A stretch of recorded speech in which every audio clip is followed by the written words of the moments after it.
Bona tarda, buenas tardes, good afternoon, everyone.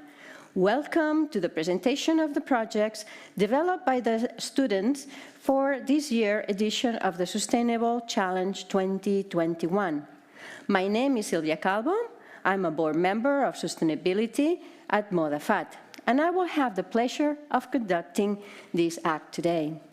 First, I would like to thank everyone for joining us here today in Barcelona at the Mediatek Auditorium building, and thanks to all of you who are connected from abroad, especially from the United Kingdom, Italy, and Portugal, that three countries along Spain with a student representation in this third edition of the Sustainable Challenge. The structure of the event will be as follows. First, we will have three institutional interventions, and this will be Nuria Mora from moda, Malcolm Garrett, Artistic Director of the Design Manchester, and Ludovic Asemet, Head of Arts of Spain of the British Council. Then we will have the curators, Veronika Kuchinov and Elizabeth Cartwell. Both curators of the Sustainable Challenge 2021 will introduce the presentation of the 10 teams and will be responsible for giving way and closing the intervention of each group. Team presentations will take 10 minutes each, and halfway through we will take a 15-minute break to resume afterwards for the rest of the presentations. You will see that during each team presentation, a magic pencil will be in charge of visually collecting the ideas behind each project. This pencil is of Clara Tanit, thank you, Clara, graphic recorder of the event, who will be illustrating live the 10 projects based on what their authors explain. As you can see, technically, it's a bit complex, but surely we think that everything will go and flow well, as we have been working on it. But if anything goes wrong along the way, we ask for your understanding. Well, having said all this introduction, I will give the floor to Nuria Mora, President of moda. Thank you, Nuria. Thank you. Thank you.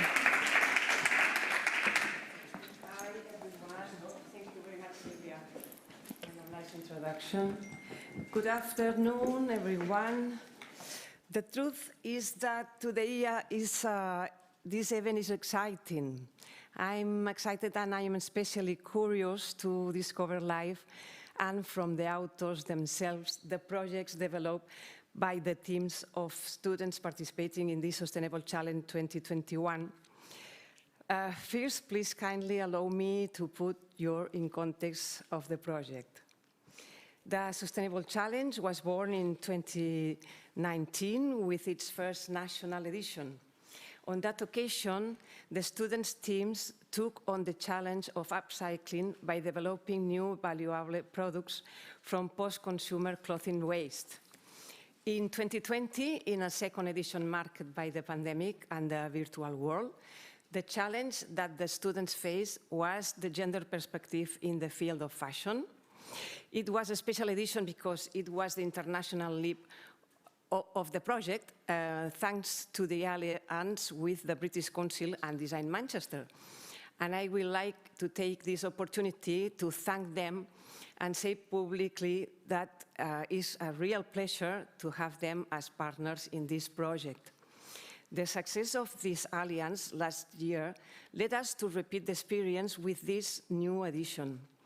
And not only to repeat it, but together we have grown the project by incorporating new travel companions, the Politecnico di Milano and the Nuova Universidade of Lisbon, whom also would like to thank for joining the project.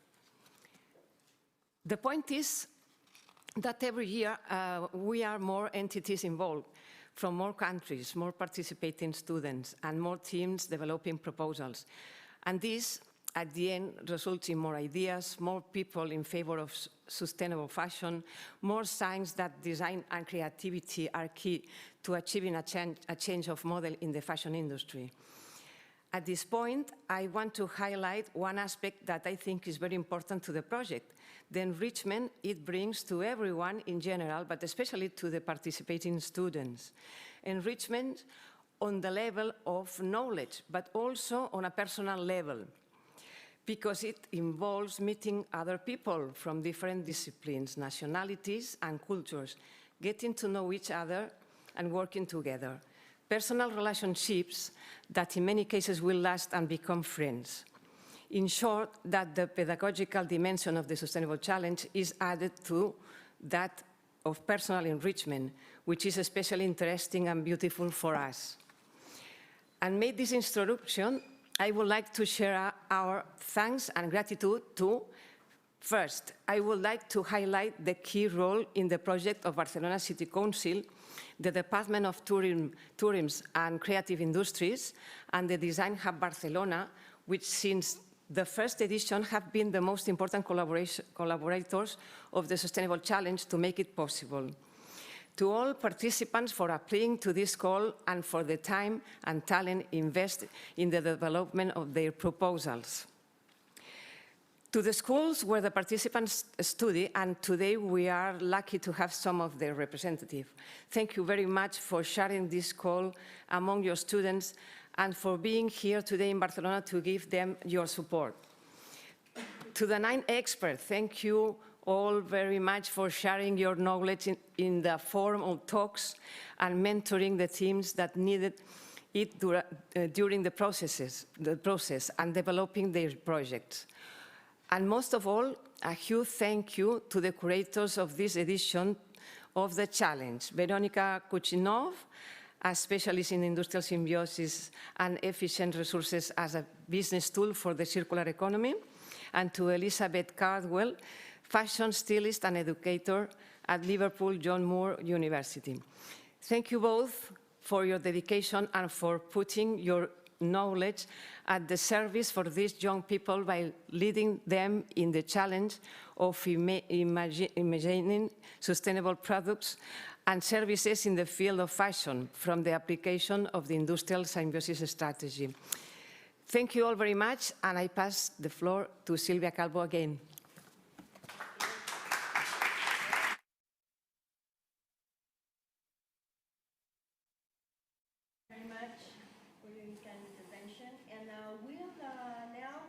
With Malcolm Garrett, which is the Artistic Director of Design of Manchester. Please, Malcolm.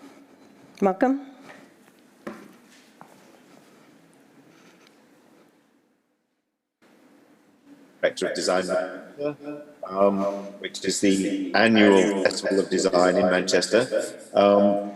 Yesterday was actually our annual symposium, where we heard about projects in various cities across the UK, including Manchester, Salford, Birmingham, and other cities, and our partnering with projects across the world, in Nairobi, in Berlin, Stuttgart, in Rotterdam, and in Barcelona.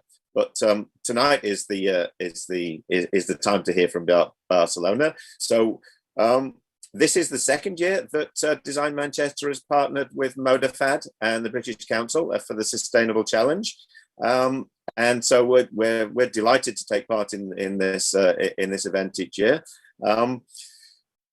For our part, we enroll students from across the UK, and this year we accepted I think over 100 applicants from which we selected the teams to complement those from Spain and Portugal and Italy, and making up the teams that we'll hear from today. As you've already heard, the teams have been guided by Elizabeth Cardwell from Liverpool John Moores University and Veronica Kuchinov from Symbiosi in Barcelona. Here at Design Manchester, we were also delighted to welcome several experts, including Gemma Kearney, Andrew Idby, Mark Shaler, and Tash Wilcox, to the UK panel of experts, again complementing a panel from Spain. So a huge thanks to all those experts who bring a breadth and depth to the project. As I understand it, this year has been a particularly challenging challenge. So I'm really excited to actually hear from the teams and hear about their responses to this challenge. So without any more from me, I'll hand over to the teams let's hear from them. I'm very excited. Thank you very much.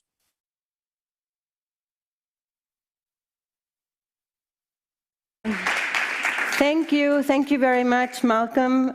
Indeed, this year is a challenge, huh? And we are very excited to see what all the students have done. So thank you very much. And now we will connect with Ludovic Asmet, Head of Art of Spain of the British Council. So please, Ludovic. Hola Silvia, buenas tardes a todos, and good evening. I'm really delighted to be part of this presentation, really excited to partner this Sustainable Challenge 2021 along with the British Embassy in Spain. And especially after the success of our first collaboration in 2020, I want to thank and congrats all the team involved in this success. And I really look forward to listen to your amazing presentation.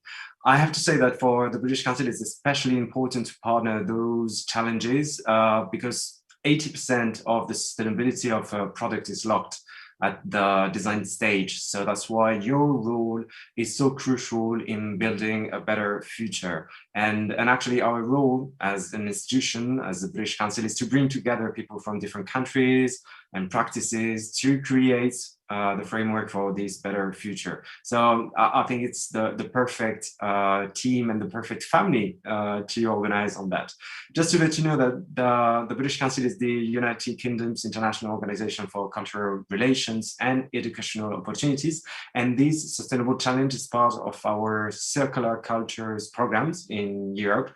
It's a program aims to promote greater awareness around circularity and making cultures, and also to embed a more critical dialogue around design and circularity, but also to develop skills and knowledge of making leaders, to create new European networks around sustainability and circularity. As Sylvia mentioned, and also Nuria and Malcolm, this year the project is getting bigger, and I'm really thrilled to have on board also our colleagues from Portugal and Italy on this project. And yeah, just to finish, I want to thank the whole team at Moda and also to our partners, Design Manchester, of course, and the newcomers, Nova University in Lisbon and Polimi in Milano, for making this project happen. And especially also congratulations to our amazing curators, Veronica and Elizabeth. So I'm looking forward to your presentation. I will take notes about all of that. And I hope that next year we'll be able to gather physically all together to celebrate this challenge. Thank you so much. Sylvia, yours.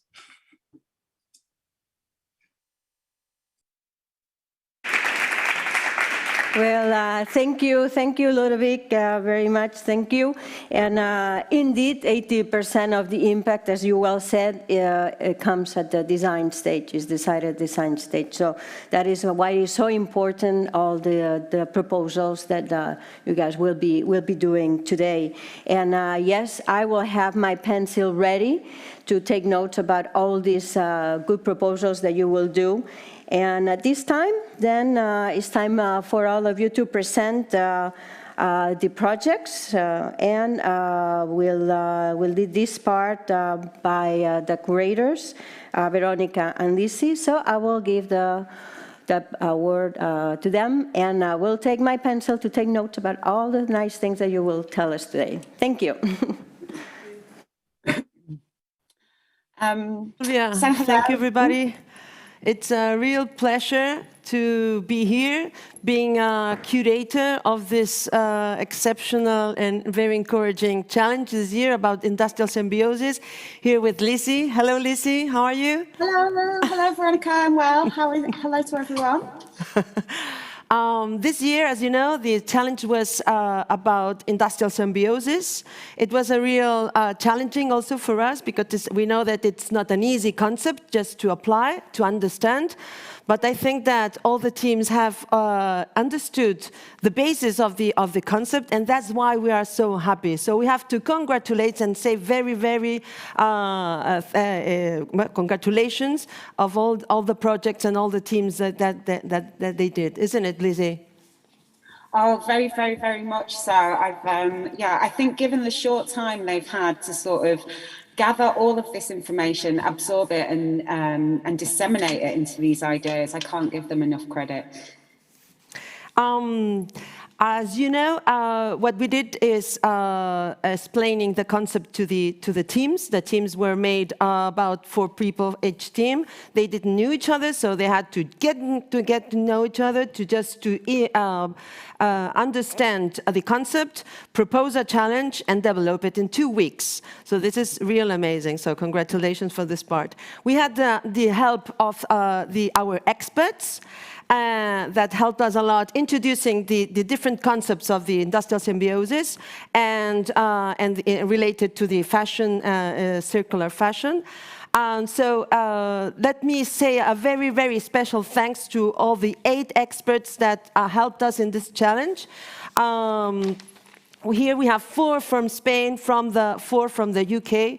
We have Carlos León, expert in psychoanalysis, life cycle analysis, one of the first industrial symbiosis consultants here in Spain. We had also the pleasure to have Enrique Carrera and Eura Ventura from the Intexter Research Center Group from the Polytechnical University of Catalunya, dealing with all these more technological aspects of the textile industry, very interesting. We also had Francesc Solà as representative of one of our most innovative companies, Hilatures Arnau, making high-level, high-quality recycled textiles. And also we had, ¿dónde estás? Celina, bueno, que no está aquí, from Circular. It's a company that made its business with recycling and reusing textiles, no? And making a second life and positive impacts around the whole business that they created. And I would now let the floor to Lizzie to introduce the UK experts. Lizzie? Hello, yes, I think Malcolm from Design Manchester has already mentioned we had Gemma Kearney, who's a creative broadcaster passionate for promoting the arts and design in general. Andrew Ibby, who's a creative fashion designer, academic and innovator. Tash Wilcox, creative ideation expert, and Mark Shaver, who's a creative, innovative business disruptor specializing in circular economy. But I'd just like to stop there, and actually I'd really like to thank Veronica as the biggest expert in this process. I think when we had our expert speakers all gathered together, it was very, very clear why this challenge was necessary. And the real big elephant in the room that is the schism between creative designers and thinkers and innovators and the industrial guys who are actually making this happen. I'd never met an industrialist with such a passion for what she does, and I think it's been really amazing. And this whole challenge has highlighted, yes, our generation are experts, but we know so much, and somehow we're sharing so little with each other, which I think this challenge has really, as Nuria said at the beginning, it's been such an enriching experience, sort of really starting the conversation between everybody. So yeah, so Veronica, you're my extra expert who I'm helping here. Lucy, thank you so much. But I think that the ones we have to thank is to you, because you made such a big effort accompanying all the students and helping them just to understand, to develop their ideas. That I think that in name of all the participants, I have to say thank you very much, Lucy, for all your time and your effort. So let's go in. Let's go for the first team that was going to present the project. Is the team with a project called Labels. It's a way for to make awareness on the consumer of the whole chain value and participating in the sustainability of the project. So. All the floor is yours, team 11 Labels. Hello, hi. So my team, Group 11, have nominated me to introduce our project. I believe it should be up on screen in person. Ready.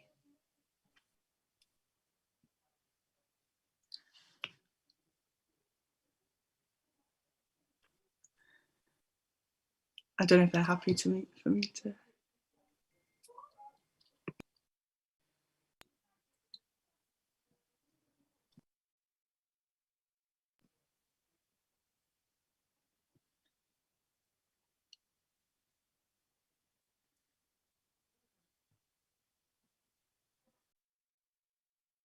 Of the team, so while it's connecting, I will say that this team is it's Maria, Hannah, and Nora, and two of them are going to be here live here in Barcelona, and one is the one that has.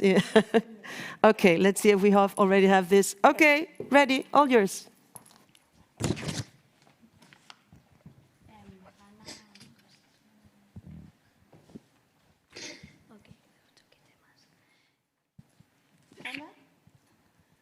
Because Hannah is going to introduce the project. I don't know if maybe she's there. I just want to double check. Can you hear me? Yes. Yes. Okay. Perfect. Thank you. I wasn't sure if I was having technical difficulties there. Apologies. Thanks, Lizzie. Okay. Sorry for the delay there. I'll go straight into it. So to introduce our project. We decided essentially to look at the textile and fashion supply chain as a whole and address areas where waste could be minimised and reuse uptaken, assessing the stages, devising a product that would incorporate from the stages of manufacture to consumer, essentially sustained by all aspects of the process, producing sustainability labels in garments, detailing the sustainable information and origins, and using the process of dyeing using carbon dioxide to save water and minimize water waste, incorporating that into the product. And so I'll lead on and let Nora tell you more about where we're going with that. Yes, so with the circularity model in mind, what we thought was bringing scrap materials back into the supply chain by collecting those the scrap fabrics and the leftover materials from other businesses, from other brands, and then taking these And with the help of collecting them and turning them into our labels, separating the materials into denim, cotton, synthetic materials, anything that we can get. And then with the help of special carbon dioxide dye methods, we were thinking of printing the information on the labels, with the final product being a label that showcases the garment and the label's sustainable origins. And what this will do, it will allow, as we can see in the last two circles, it will allow the users to purchase products based on the information that is on the label, so they have full control if they want to buy the garment or not, and it will just make them more aware of the impact their purchasing power has. So yeah, I'm going to start with some statistics that really drove our idea and the project. It is known that the fashion industry is one of the most polluting sectors to our environment, in that brands operate on an open loop production cycle where every second a truckload of clothing is being burned or landfilled, and less than 1% of used clothing is turned back into new clothes or new products. What is less known, though, in the fashion production cycle is that not many people are aware of the other aspects of the industry, such as dyeing or making the labels or producing the packaging, and how much of an environmental impact they have as well. With 200,000 tons of harmful dyes being lost to effluents every year, meaning they end up infecting our water systems in a world where people don't have enough clean drinking water anyways. And the total amount of packaging that was wasted in 2016 in the European Union alone amounted to almost 87 million tons, which is around 170 kilograms per person, majority of which is plastic that will find itself in our oceans, threatening to destabilize the marine ecosystems. So with our labels, we want to, have showcase full transparency for the consumers. So now I'm going to, okay, take me, please. I'm going to explain the dyeing technology based on carbon dioxide instead of water, because it looks like a complicated process, but it's not like this. And I'm going to explain with an easy way or an easy words. So the thing is, how does it work, no? First of all, the fabric on a bean is loaded into the dyeing vessel of CO2, and then is added and brought to the right temperature and pressure, with it becomes supercritical, like it's a phase between liquid and a gas. So then the dye dissolves into the supercritical CO2 without the need of additional chemicals, resulting in a more even color, so it's more bright color. And then the CO2 flows through the separator, where it's completely cleaned before being transported back to the storage tank. The best or the cool thing about this process is that the 95% of the CO2 used is recaptured and stored in a liquid form ready to be reused in this closed loop system. So in the end, the dyeing fabric emerges from the vessel completely drying, saving additional dyeing. Okay. And then we have to choose what kind of pigments we are going to take to do this project. So the thing is, using natural pigments in this way are the best ones, because if there is any type of waste, it will be at least biodegradable and less polluting. So there we can classify it in 3 ways, like the animals, the plants, or the minerals. But the best option in these dyes of plant is the plant origin, that is more easier to extract the pigment. So the ethic part here is so important. And of course, we have to use at the end more natural mordants to be eco-friendly. Hannah has to explain this slide. Okay, following on from Maria's explanation of the technical aspects and dye, so I wanted to address the label design that features and the symbol and significance of the information that we're trying to get across to the consumer and how that feeds into the circular economy.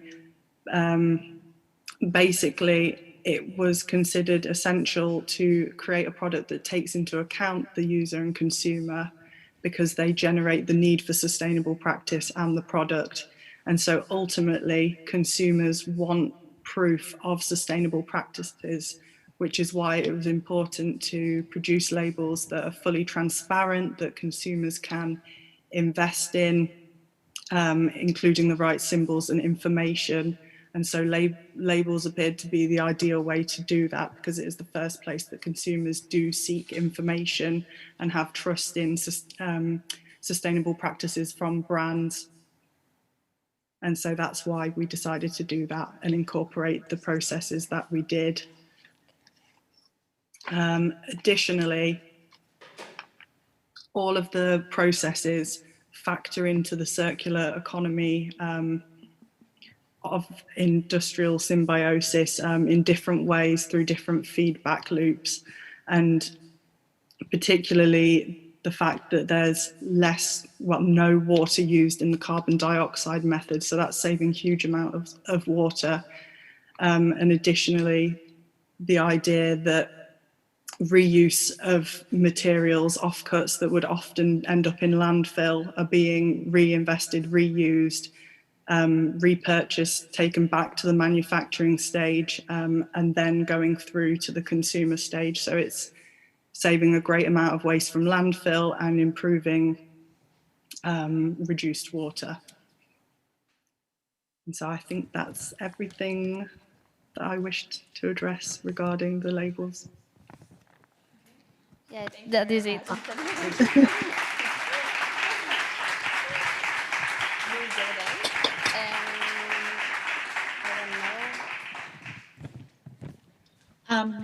So I would just like to say thank you, and I hope everybody in the audience and watching on YouTube can now sort of understand this challenge, which has meant groups of people from a range of different countries and different skill sets still studying, absorbing this huge subject and coming up with these innovative solutions.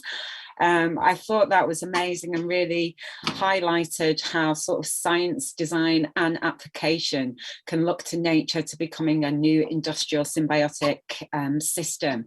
And again, I think you're doing a very good job.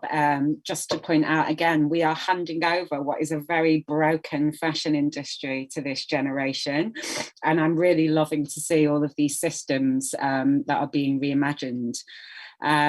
So on that note, I would like to hand over to our next group, Group B, I think you are now called, who have created an amazing app called Synergy, which aims to really heal the connection and communication schisms, but I will let them speak to themselves. Over to you guys.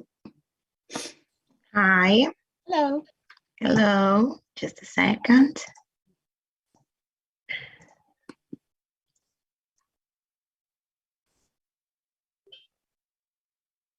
So can you hear me?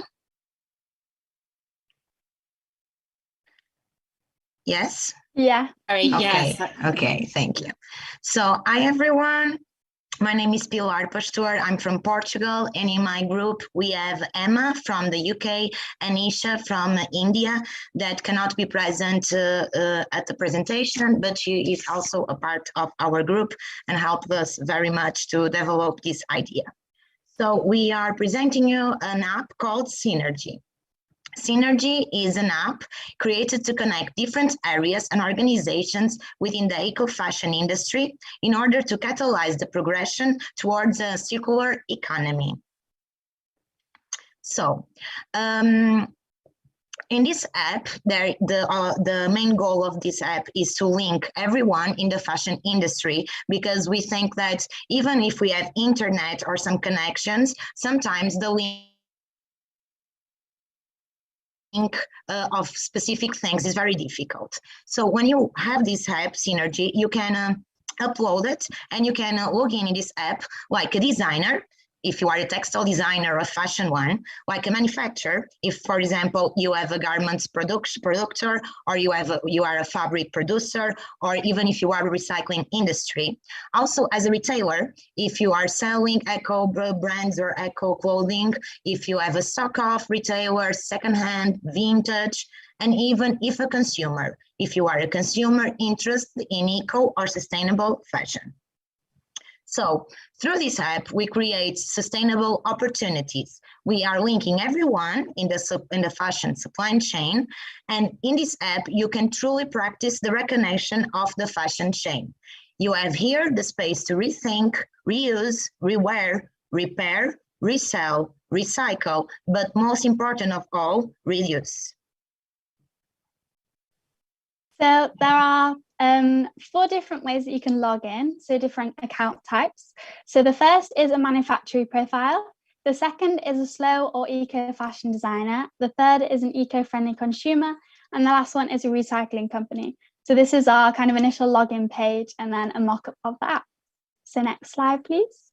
So the first one's a manufacturer profile. In this login, you'll be able to present certifications and your yearly waste. And in reward for this, you will be provided with an advisory meeting where the company will provide suggestions and make clear the areas you can improve on very easily. So the waste will be displayed as pie charts and bar graphs to really simply explain to the customers kind of the outputs of the factories. If you have any dead stock, you can sell this or display what kind of products you're producing. So the dead stock can either be sold in a marketplace or for buy now or the highest bid, and some bundles will be sold with a bidding system driven by who has the best and most sustainable idea, and these will be provided with the dead stock. The second option is as a slow and eco fashion designer. So here you can present capsule or other collections made in eco-friendly ways. You can also buy the dead stock from the manufacturer you're interested in, or even sell your creations to the final consumer. Next slide, please.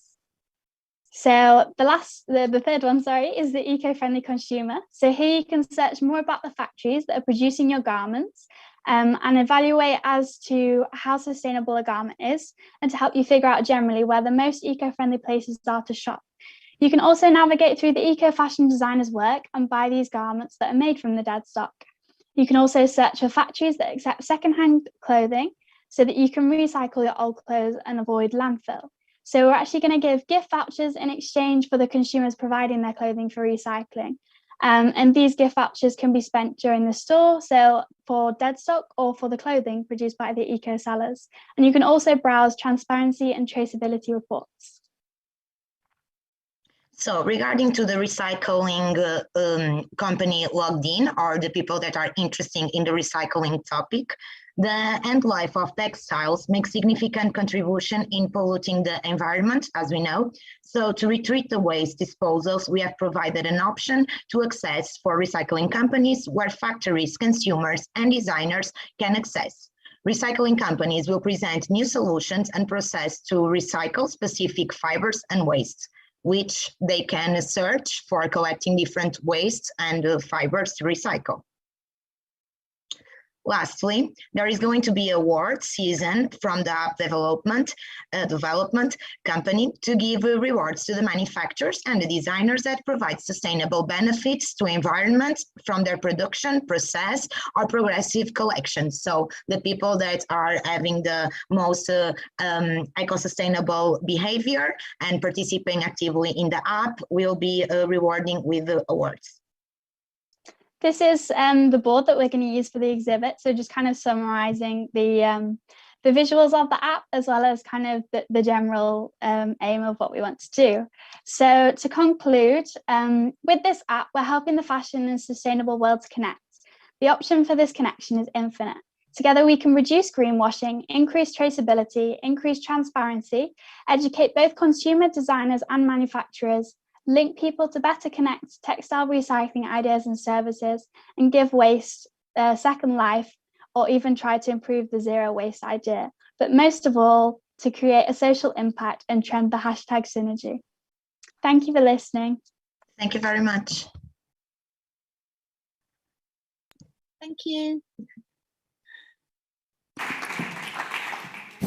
Thank you so much for such amazing project where you can see that the technology, the apps, can just help us a lot to making these synergies and making this social impact and traceability that we want in all our products.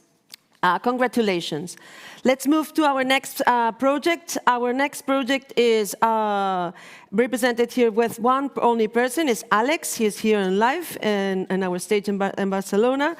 Alex is going to talk about a campaign fostering the re-culture thing. So let's just give him the word. Alex, you're welcome.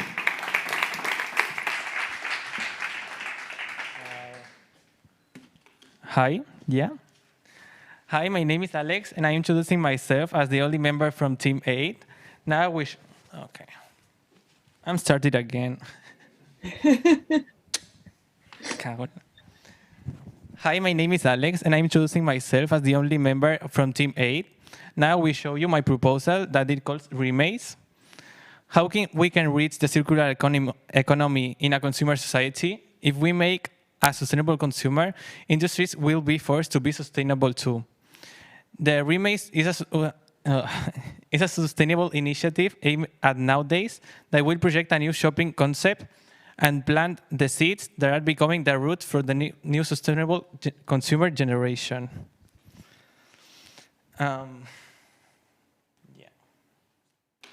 The Remaze is the name of the project and how I call the Sustainable Month. This international season will be able on May, and there will be celebrate events focused on sustainability, ecology, and health care for the planet.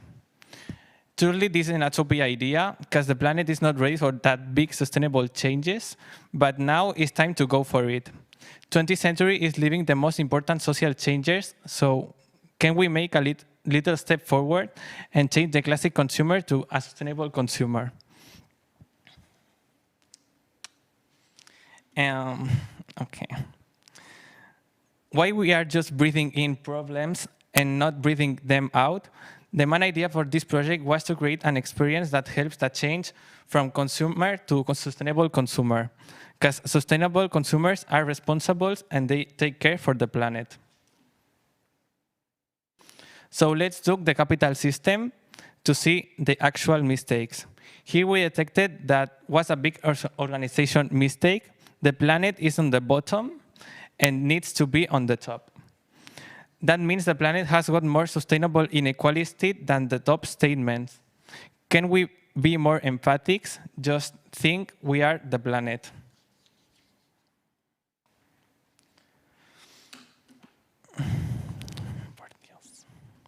Let's educate the new generations on the new sustainable basis, because actually the consumer system don't let the consumer be sustainable and easily.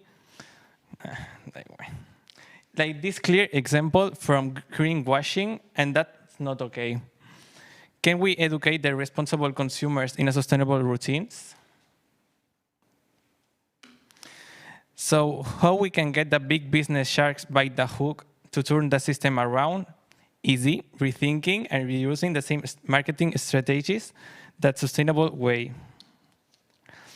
At the same time, can we introduce the art and design as a revolutionary idea to make this industrial symbiosis?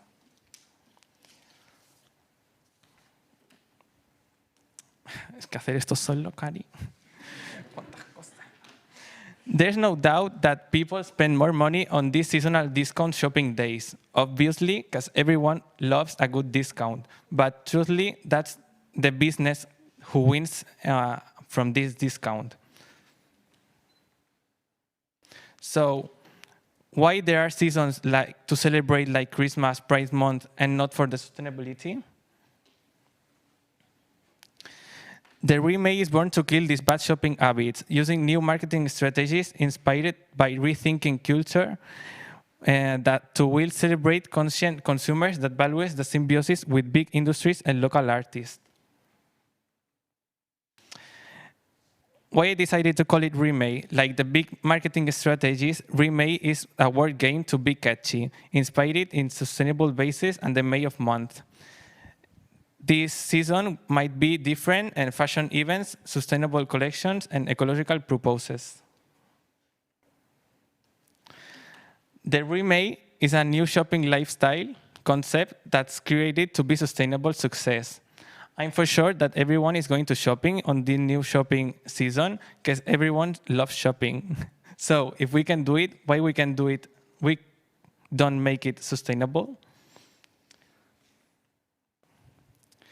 To encourage people to shopping on Remake, it's necessary to reintroduce trends to draw consumers and rethinking about industry's production. So I used to create new collections, researching on the brand vintage clothes instead of buying new textiles that will clean up the old stick from brands.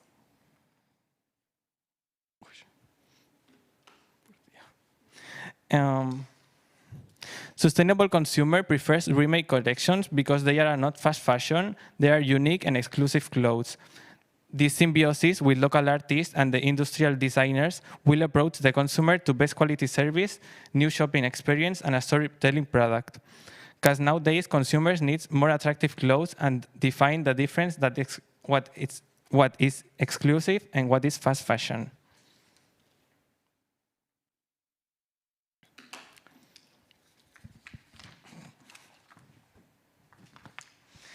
To show up Remake collections, upcycling as the main idea, big industries must need to be collaborate with artists and fashion designers or the rethinkers, the new generation, to be able to transform trash in something fashionable. Transform the old fashion collections with artist collaboration will make it more fashion, will make fashion with more personality and exclusivity.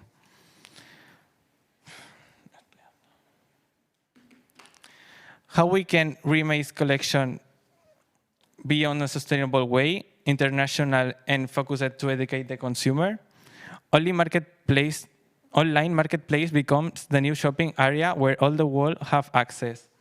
When consumers shop online, there is a different experience because websites provide the more product information than you can find on product tag information. As I said, Remake collections are not fast fashion. They are unique and exclusive. So that means that not will be cheap prices.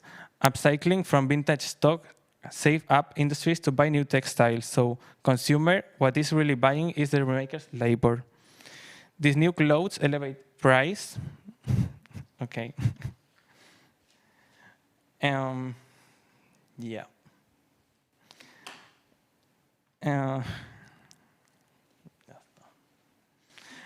On resume, I would like to add my personal opinion about remakes. I use remake to like a social experiment that will show you that we are just made for shopping. Also, we are made to rethink mistakes too, because mistakes are always forgiven the first time. So if we remake a sustainable consumer, industries will be forced to be sustainable. Remake is a sustainable project based on this shopping season, but is an alternative option that will introduce educational shopping experience. Remake is made for fun. It's just made to celebrate new shopping seasons, where sustainability is the main character, including big fashion industries on the game and collaborating with local artists, introduce the industrial symbiosis about this year's Sustainable Challenge 21. Thank you.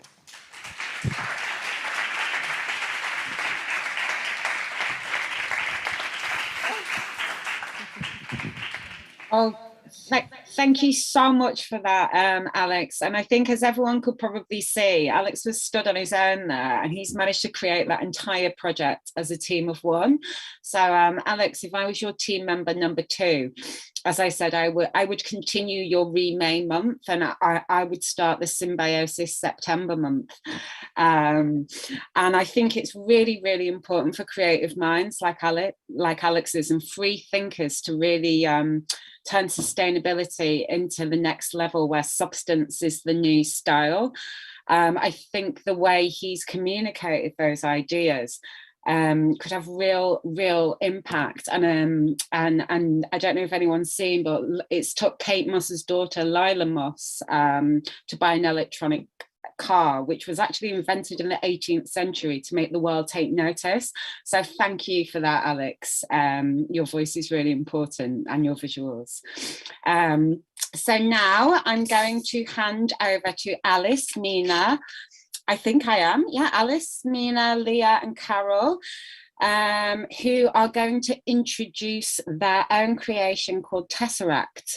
It's a really interesting presentation, so I won't go into great detail, but hand over to you guys. Good luck.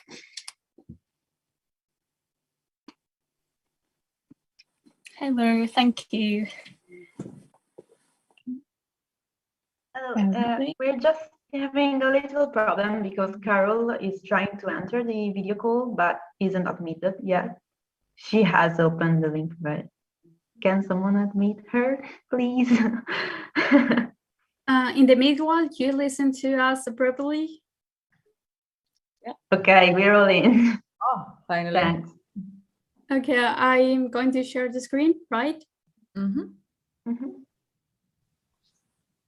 Okay, you seen all? Yeah, we got it. Okay, well, we can start. Oh, hi everyone. We are Team 7 and we're here to present you with our take on industrial symbiosis and the project we have developed following the synergetic principles. As we began looking into material development, manufacturing, and a myriad of other ideas, we started to wonder, with the number of advances and technologies in existence, how are sustainability and regenerative cycles not more integrated into the fashion industry, especially regarding people outside of fashion circles, or in other words, your average everyday consumer. So we thought, we're missing something, and it's not a new invention by itself, but a way to put what already exists into action. To understand how to concoct a system that allows the everyman to be sustainable, we zeroed in on the shopping and user experiences and found out that the biggest issues revolved around comprehending the sustainability of any particular garment for a number of reasons. First, information can be unclear and confusing. Second, the language is excessively complicated, often resorting to legal technicalities and industry jargon. And thirdly, the user struggles to see the correlation between sustainability, price, and features of the actual garment.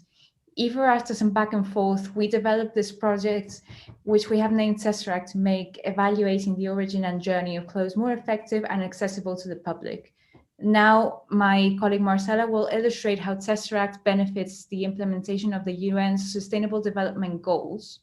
Take it away. In our way, one of our constants has been the interest in keeping our values and project aligned with the Sustainable Development Goals, but also with the 10 principles of fair trade. Putting on these types of guide has wisely helped us to take paths to shape our ideas. This is because we are aware of the real weight of the world's sustainability and how this is only possible if we take into account people, the economy, and the planet. So we selected the name Tesseract. This is because the Tesseract is a 4-dimensional shape, which depending on the angle you view it, the form of the shape changes. So this project represents how we can establish interconnectivity between industries and varied perceptions, symbolizing the main theme of industrial symbiosis, as well as showing our technological approach to educating consumers through an interactive process by using technologies like AR and VR.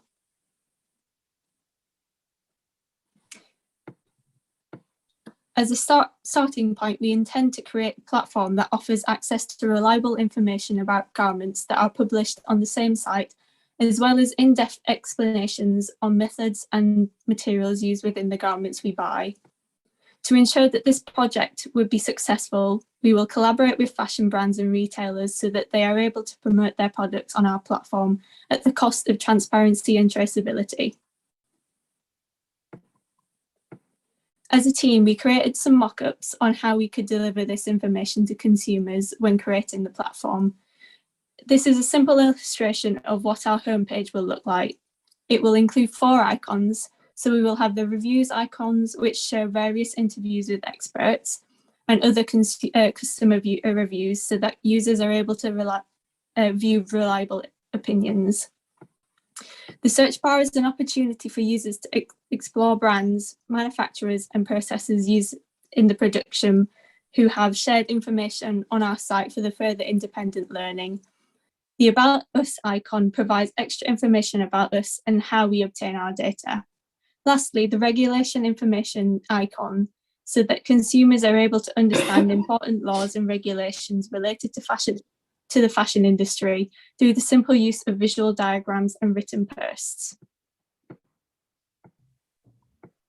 In order to connect and engage brands and consumers to our platform, we intend to collaborate with retailers both online and in-store, where products on our site are assigned QR codes, which can be promoted on any packaging, so that consumers are able to access in detail information about the product they intend to buy.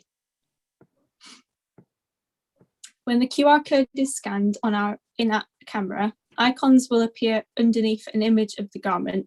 Firstly, the garment's global footprint icon, which when selected, will bring up the user a map showing the locations of the garment's production journey. And further information will be given about the locations as well as 360 views of factory locations as well. The garment composition icon will give an in-depth explanation of materials used and how they are made, which again will show the process diagrams and VR video. A small icon just above the garment image gives access to AR 3D imagery of the garment so that products can be viewed accurately, as well as virtual try-on opportunities for online shoppers. The garment construction icon, when selected, gives information about the specific processes used to construct the garment through video, as well as even considering having simple interactive games that take you step by step through the process. We also provide our own sustainability scoring of garments, rating garments in a quick-to-read format while highlighting the pros and cons of the product. Lastly, in the consumer, if the consumer is satisfied with the sustainability of the garment, a purchasing link is available so that they can buy the garment easily with a direct connection to the brand's retail site.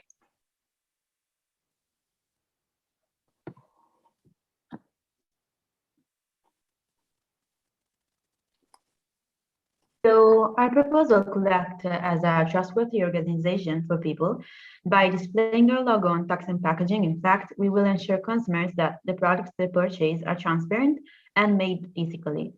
Furthermore, the use of QR codes on these products will directly link specific garments to the platform so that consumers can scan them in store and access garment information instantly. We are also getting used to AR and VR simulations that are already present, for example, in virtual museum tours. And in our case, these technologies will make people see manufacturing processes as if they were there in first person. We believe our idea will bring effective results for many reasons. First of all, Tesseract educates consumers, and it does it in a quick, interactive, and engaging way. It has a global reach, and with Tesseract, we have the opportunity to push the boundaries of how information is relayed on the internet through the use of new digital technologies. From the point of view of brands and fashion retailers, it can be an opportunity to show and not to tell consumers how their products are made. And also it can become marketing strategies for companies to be transparent and to promote their products as trustworthy and sustainable. But most of all, from the point of view of our planet, It helps to deter companies from producing garments that are damaging the environment by creating a more transparent fashion industry. So how far we can get? We are aware that every organization must be profitable. By this, we mean that somehow we must produce enough income to cover all expenses, both fixed and variable. This implies that we must exceed our breakpoint so that the margin we reach with Tesseract can be invested again in Tesseract and continue to educate, raise awareness, and help not only to the fashion consumer, but also to the industry and the public. However, grants can only be for a period. After this moment, the idea will be to take advantage of the information we collect and develop different products and services as reports. We could develop reports that help citizens and consumers to be more informed of what is happening within the industry.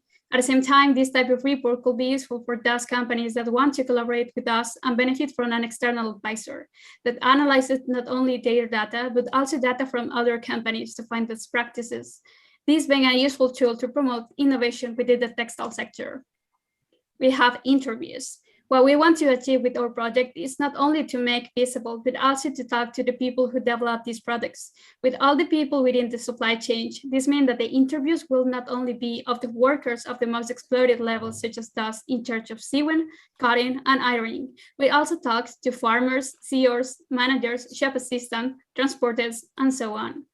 The reason of these interviews is to understand all the parts along the supply chain and each job position, this being a positive issue. This is a way to face our weaknesses and develop corrective strategies to enhance our strengths. Again, this could be used as a best practices. And case studies. If we make available to future workers in this and many industries, these case studies can help to learn from the success and failures of different organizations in their way to reach the famous know-how. That can take years to undertake, helping this to develop faster and efficiently than if we only grow individually in an internal competition.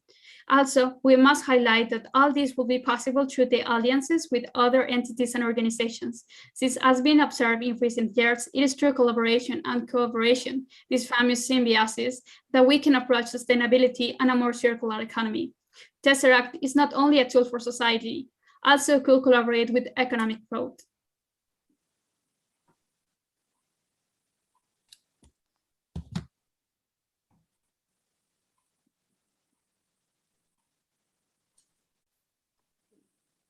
Well, this part is supposed to be saved for Carol. I don't know if she's here.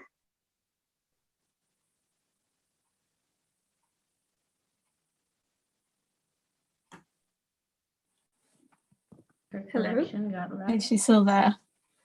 Yeah. I don't know if we waited for her. Don't worry, I'll read it.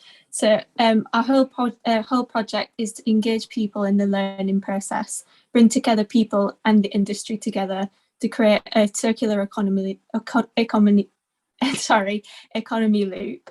So by using our platform, Tesseract. So thank you so much for all your help, and I hope you enjoyed. Thank you. I thought that was amazing. Thank you. Thank you so much. Congratulations.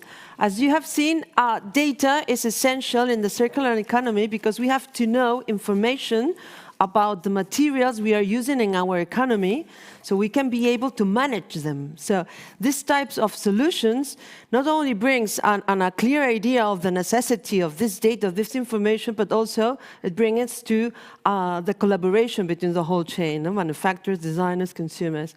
So congratulations for the four of you. And well, now arrived the moment, as Sylvia Calvo said in the beginning, that we have a break of 15 minutes.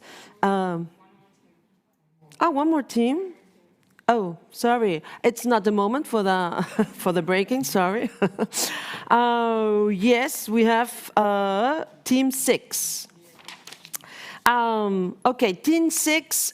It's a very interesting approach about reverse logistics.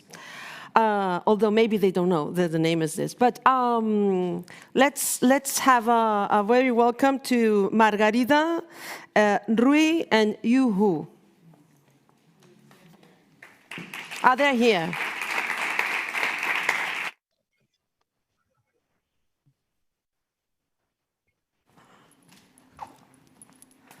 Hello, I will share the screen.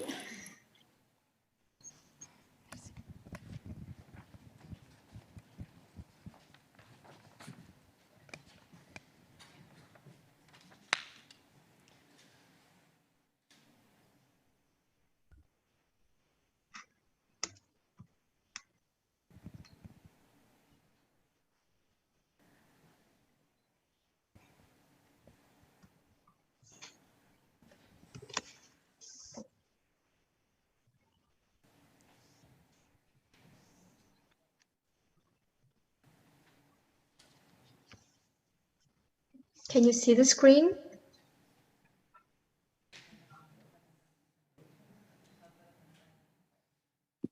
Yes. Okay, so hello everyone. Now we're going to go briefly through our project. In this case, we have designed a prototype of a symbiotic service inside circular fashion. First of all, we would like to present our group. Unfortunately, 2 members of our group have not been able to join us today, but my name is Lucia Perez, and with me I have Maria Margarida. In this presentation, we're going to go through and uphold several points that we hope that help you all understand what this whole project is about and which is our objective. First of all, what is BECO? BECO is a collective service with high involvement of the client that works as an intermediary action that allows users and other companies to be part of the same sustainable community. This service offers means for those that want to get rid of old clothes that they don't use anymore, as well as offer fashion brands cheaper and more sustainable raw materials, reducing waste and avoiding social, cultural, economic, and environmental impacts. We wanted to ensure a model that was able to change relationships on e-commerce, and therefore we have came up with an idea that perfectly fits inside circular fashion. Nowadays, we have platforms that allow us to sell and buy second-hand clothes, but researchers have proved that this increase of these platforms goes along with the increase of fast fashion consumption. Therefore, these services that claim to be ethical, green, or sustainable only do that to attract more consumers. Therefore, we call them greenwashing. During these last weeks, we have developed a service that follows a closed circle and avoids greenwashing, which we can divide in 4 main steps that we're going to go into more detail now.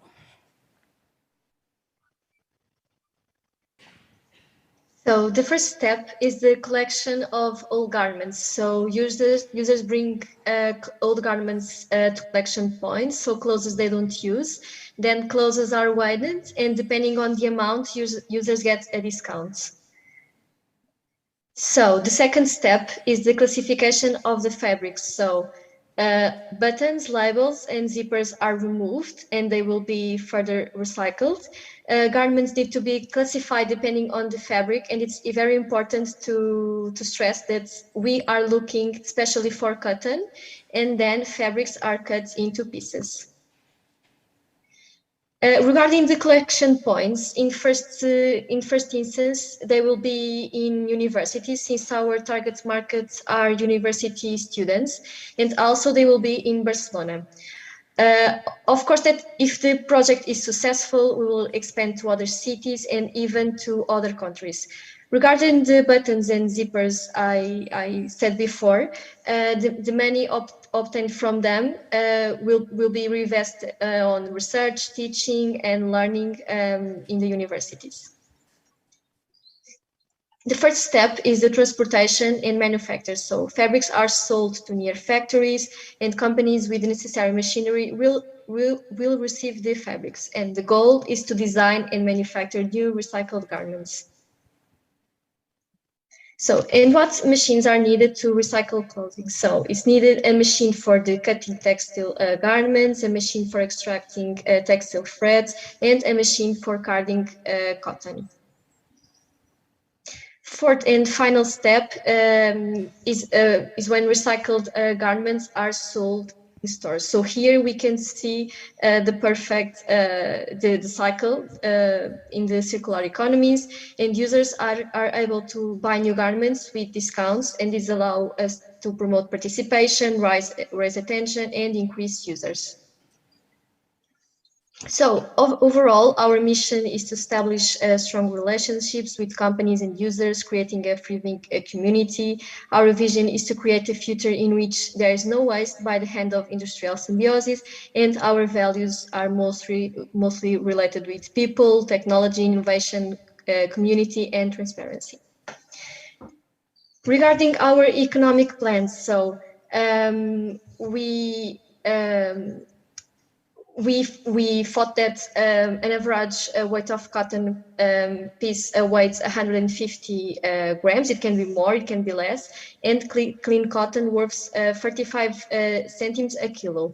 And if we suppose that 10% of the students adhere to the program and bring 2 pieces, and we consider all the 4 universities, all the students, we will have a profit of 566 euros.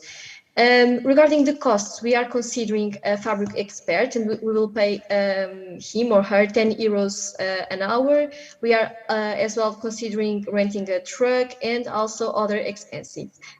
So our profit will be around 200 euros.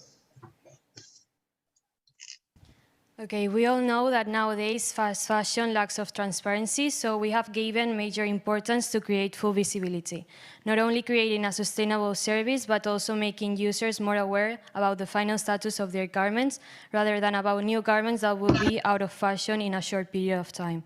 We have considered that raising consciousness about sustainability through social media was the most direct way to reach consumers and establish a dialogue with them. So at the end of the day, it's about creating a community, engaging people, and shortening the distance between brands and consumers. Therefore, we have created an Instagram account that you are free to go and check as a pilot of a marketing and visual advertising ideas. In these visuals, we wanted to prove that it's not about creating sustainable business strategies, but it's more about engaging people to be able to change the dynamics of today's fashion industry, because consumers are the ones that have the power to make this change. And finally, we have proposed which type of fast fashion brands might be the ones interested in becoming part of this community, and it is essential that they have a complete production line from raw material collection to garment production. Taking into consideration our vision, mission, and values, these brands obviously need to be sustainable based and preferable with a young target market. Some examples of these are Jasmine Q and Stefania Baidini, both of them sustainable brands that take a contemporary approach with consideration of the environmental impact. Nevertheless, collaborating with brands that are not sustainable could also be a great idea, because it needs to be taken into consideration that symbiosis is not only about talking about your own industry, but communicating with others. So it could be beneficial to share sponsorships and advertising strategies to have a larger impact. Like, for example, the brand Boho, a fashion brand that takes part in many initiatives, but at the moment does not take any sustainable approach. And that will be it. So thank you for listening. Thank you.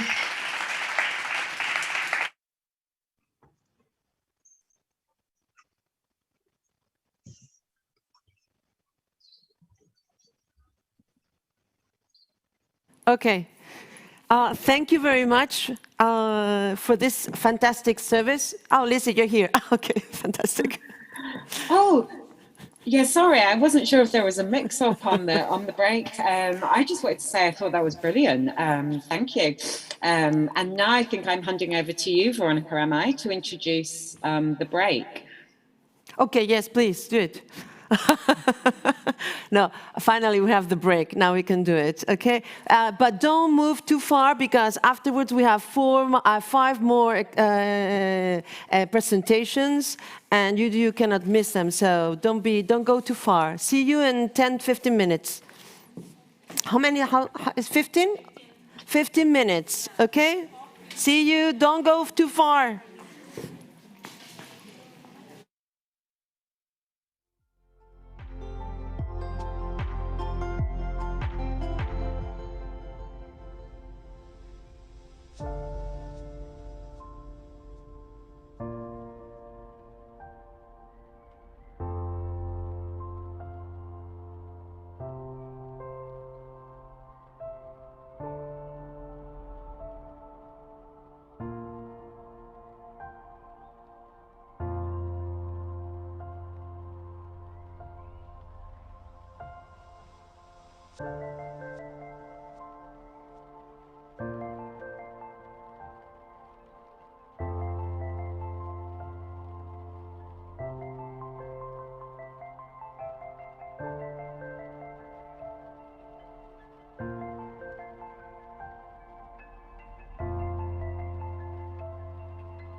Hello, everybody. Welcome back to the final presentation of the projects in this Sustainable Challenge and in this 21 about industrial symbiosis, this fantastic subject. We are going to continue with the 5 other projects that we have for this evening. The next one, it's team number 4. They're presenting a smart way to show how the future of fashion should function. They call their project Local Lab, and we here welcome introduced to Zoe, Zara, and Greta.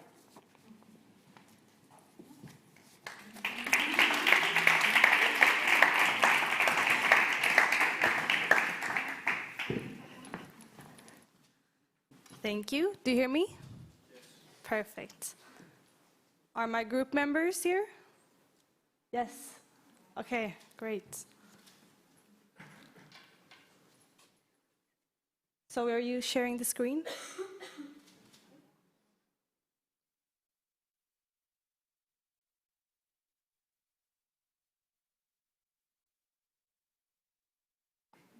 Okay, perfect. Hi and welcome to our presentation.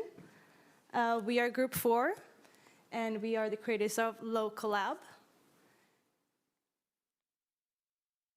Group 4, I'm Greta, there's Zoe and Sarah. And we will start by introducing our intro video.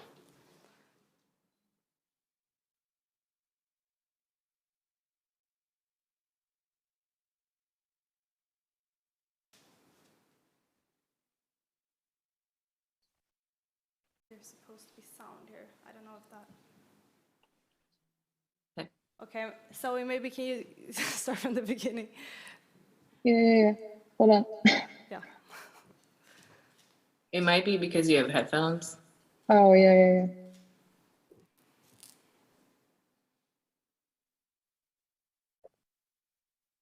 Intro story. What about now? Yes. Okay. Hi, this is Joe. He is 28 years old and currently works as a broker in East London. Let's have a small tour of Joe's closet. It's quite neat, and even color-coded. Some t-shirts. Many shirts. Shirts in white, shirts with patterns, shirts with stripes. Jackets, blazers, coats. The one he wears the most is this white shirt with a cute dinosaur on it which he received from his grandma on one of his birthdays. He wears it at home, for grocery shopping, or when taking out the trash. And we have a nice light blue silky shirt he wears when he goes out for a special occasion. This one is nice, a violet velvet jacket. From a nice brand, he doesn't wear it often, only when he has to go somewhere really formal. This navy sweater feels really good. Oh, and this cashmere scarf. Woo, what is this? This one seems to be sitting in this closet for a long time. His mom made this jacket for his dad 20 years ago and now it can only fit Joe.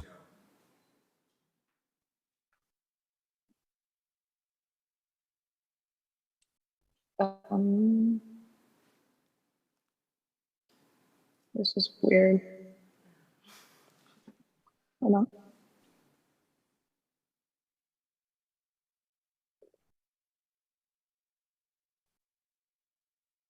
Sorry. Okay, we can move on. Okay, so. Give me 1 second.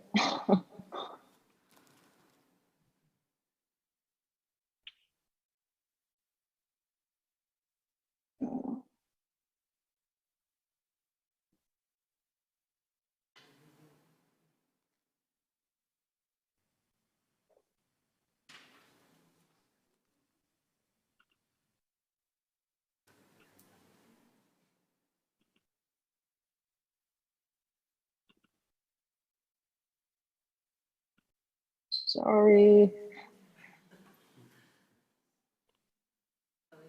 Don't worry, Zoe, this is worth the wait. You were telling a great story. So if the video doesn't there. function, we can move on with the slides.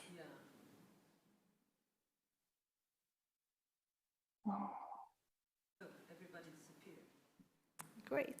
Now it's only me without my slides. Okay. Sorry. Okay.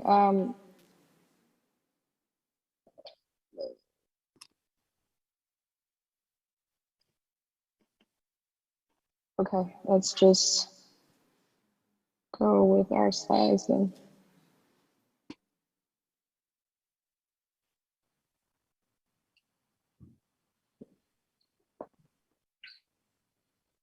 Okay, the problem. The fashion industry is disconnected. There's too much waste.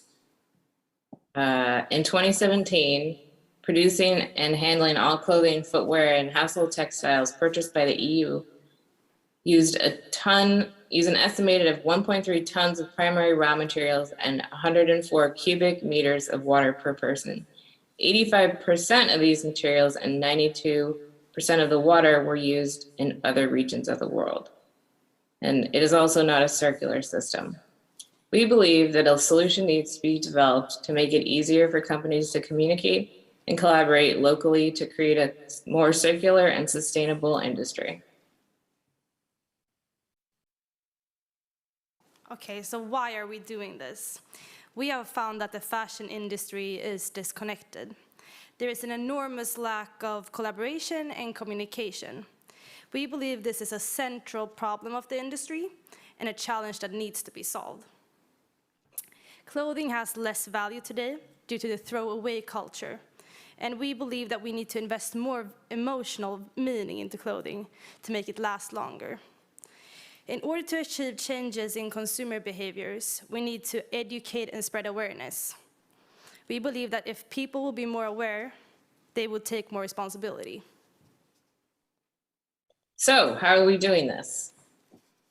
We want to add more meaning to clothing by offering exclusive collections with a concept of giving back to society and a commitment to being part of our community.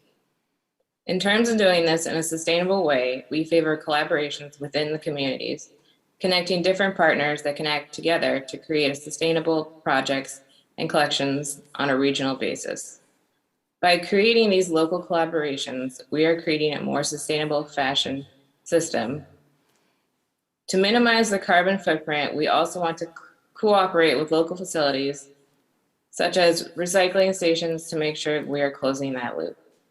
We want to make it easier for local companies to work together. We believe that implementing this concept creates a win-win solution for all stakeholders involved. So what we want to do, we want to create a network. We want to act as facilitators, helping manufacturers, brands, and artists to connect and work with local governments and policymakers to influence the society to adapt our values.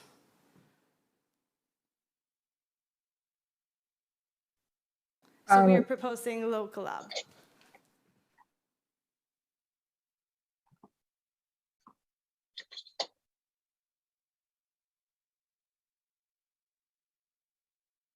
So what are we? Local Lab is a facilitator that connects brands, local manufacturers, and local artists together to create a collection that is exclusive to the local city. The brands and local manufacturers will join and create a special line which will have clothes such as t-shirts and shirts. The local artists will join to create artwork such as pocket patches for t-shirts or special buttons for the shirts that the customers can purchase every new season. And part of the profit will be funding the local communities. So for example, it could be building a better recycling system or helping with the local stores or factories. So how will the customers interact with this? The customers can purchase the collection from the brands locally, and with the special code attached to the cloth, they will be able to purchase the local artist artwork that being released every new season. And we'll also have an app that can track the years the clothes were purchased and artworks purchased along with them. And customers can play with the app and share it with their friends. And this can add more playable elements between the customers and the clothes they buy. So with this collection, we'll be able to create more value for the clothes so that we can make customers to keep their clothes longer. In result, we'll have less waste and more fun.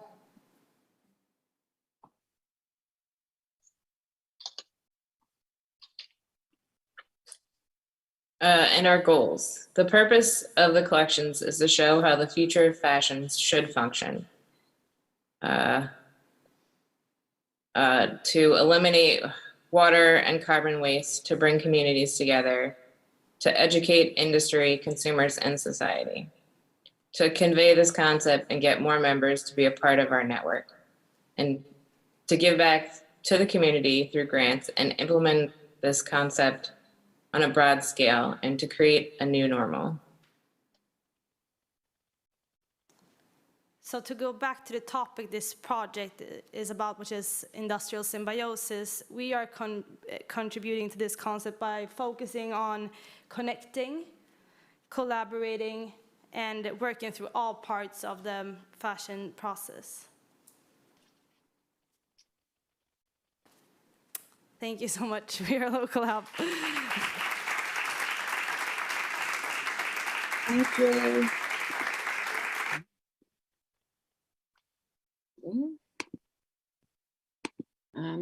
Hello.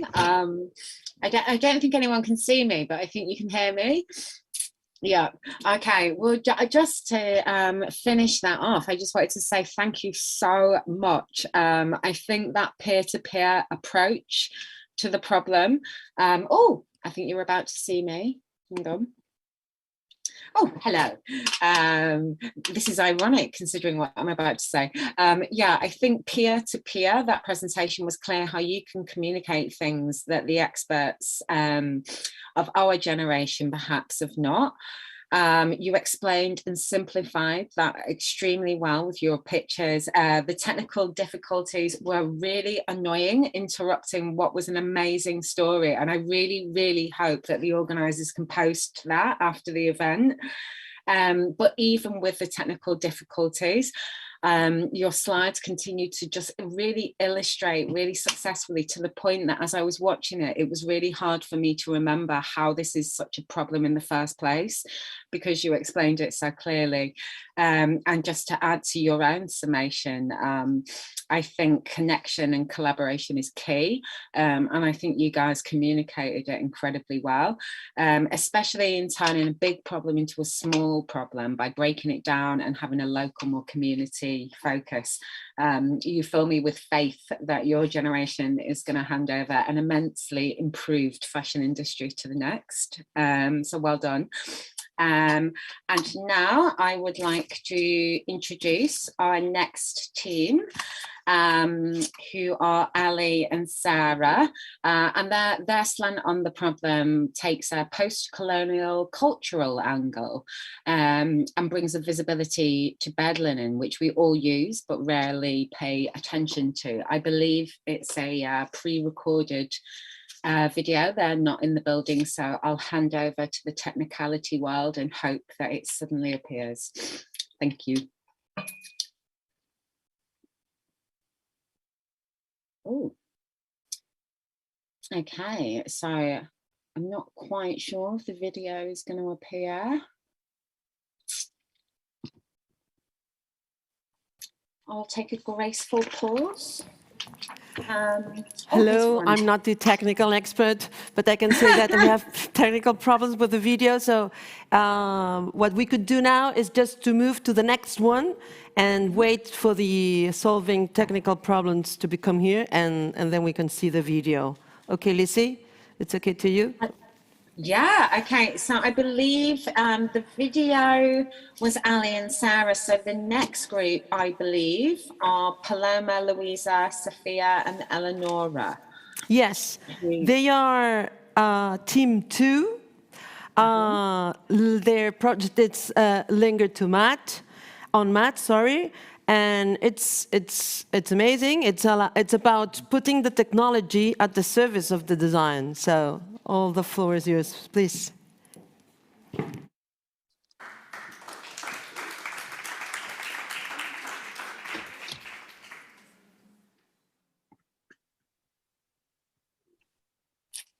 Hello. Hello. Just going to share my screen quickly.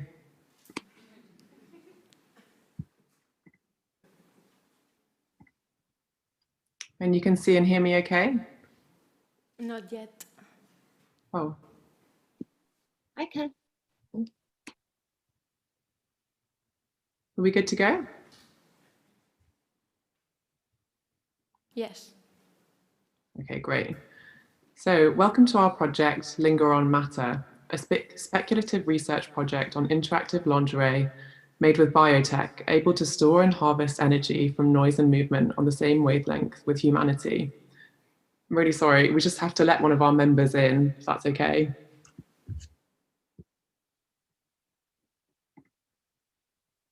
Can we let Louisa in? Is that a possibility?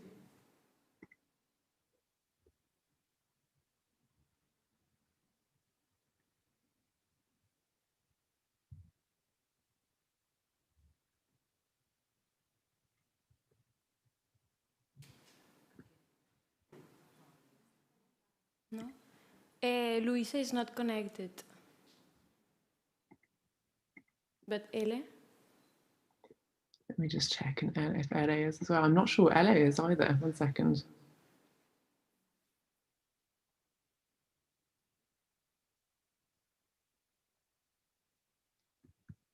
Sorry, we're just going to have to wait for everyone to be let in or we can't start.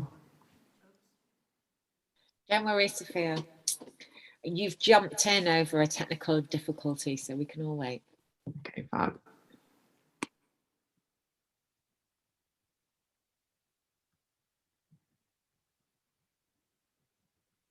We need the 4 of you to present this.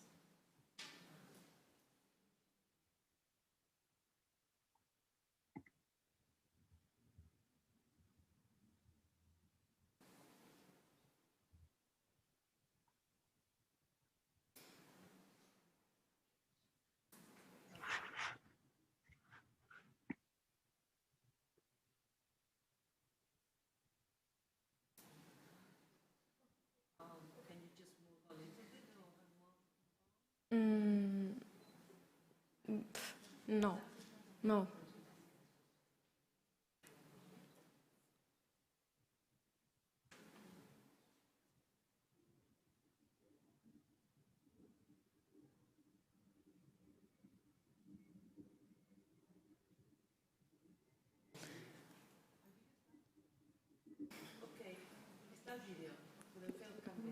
Ah, vale, vale. We wait until Ele and Luisa comes. Thank you. Well, we have an afternoon with technical problems, but there are also solutions. So now the video is available. So while we are waiting for you companions to plug in, let's watch the video. Hi there, everyone. My name is Ali Slater. I'm here to present our project for Team 3, and it's called From Bed to Bed. So I'm just going to share my screen, and we'll get started.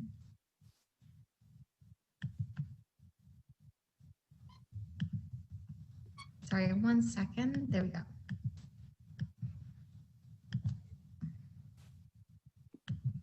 So our topic is called From Bed to Bed. So our main purpose is to recycle, use bed linen to create sustainable nightwear. So our concept is focused on creating closed loop system for repurposing this bed linen to create linen pajamas. So we aim to use old bed sheets, duvet covers, pillows, and transform them into nightwear. So bed sheets and bed sheet waste is a huge problem related to both fashion and interior design. So what we're trying to do is link these two industries and create durable products and prevent further waste. So our project has post-colonial influence. Maybe it has to do with the fact that I'm a PhD researcher on visual art and art activism, but we want to focus our concept on recycling discarded fabrics and also champion a diversity of voices. So we don't endorse any exploitation, no loss of animal life or environmental destruction or any worker exploitation. So our project is trying to champion ethical sustainability in fashion. So our circular design concept starts off with bed sheets, which are normally a standard size. We wash them in an activated oxygen technology. So this helps essentially clean them, but in a safe way that's not harmful to an environment. And we use these standard sizes to create the templates for the fabric. Then we can sew it up together, which makes our main project. These are the pajamas. And if the pajamas end up reaching the end of their life, we can grind up the linen to be spun ahead back into either bed sheets or further pajamas. Now with the scraps, it's also important that we grind them up and they become pillow pudding. So that's something that prevents all parts of the project from being discarded. And these can also be grinded up again and the cycle continues. So the reason why we chose bed linen is because it's a huge gap addressed in current technology and current sustainability focuses. According to a survey conducted by Kuchi, half of the people buy new bed sheets each year, and very, very few of them actually reuse them and making t-shirts or making rugs out of it. So we figured we might as well seize this as an opportunity. So the reason why our concept is circular is because we recycle all parts of it. So we recycle the actual bed linen and the scraps, and they can be recycled again and again, from pudding to actual bed linen. The reason why it's sustainable is because we're looping something that already exists. So there's less carbon emissions and water consumption than it would require to produce new fabric for pajamas. We also use an oxygen technology wash to reduce chemicals and water. And the last thing that makes it sustainable is our approach to employment. So we give workers a fair salary and make sure everything works in the chain to be as ethical and sustainable as possible. So there are many different options where we'd find bed sheets. Some would include people's donations. We can get them secondhand. We could also work with hotels to get their old linen or dead stock from big companies. So there's a bunch of different opportunities for cross-industry collaboration. We can work with bedding designers or suppliers such as Ralph Lauren or Ted Baker and have their clients return their old bed sheets to get discounts on PJs. So we could also work with those designers to come up with very specific PJs to match the linen that they provide.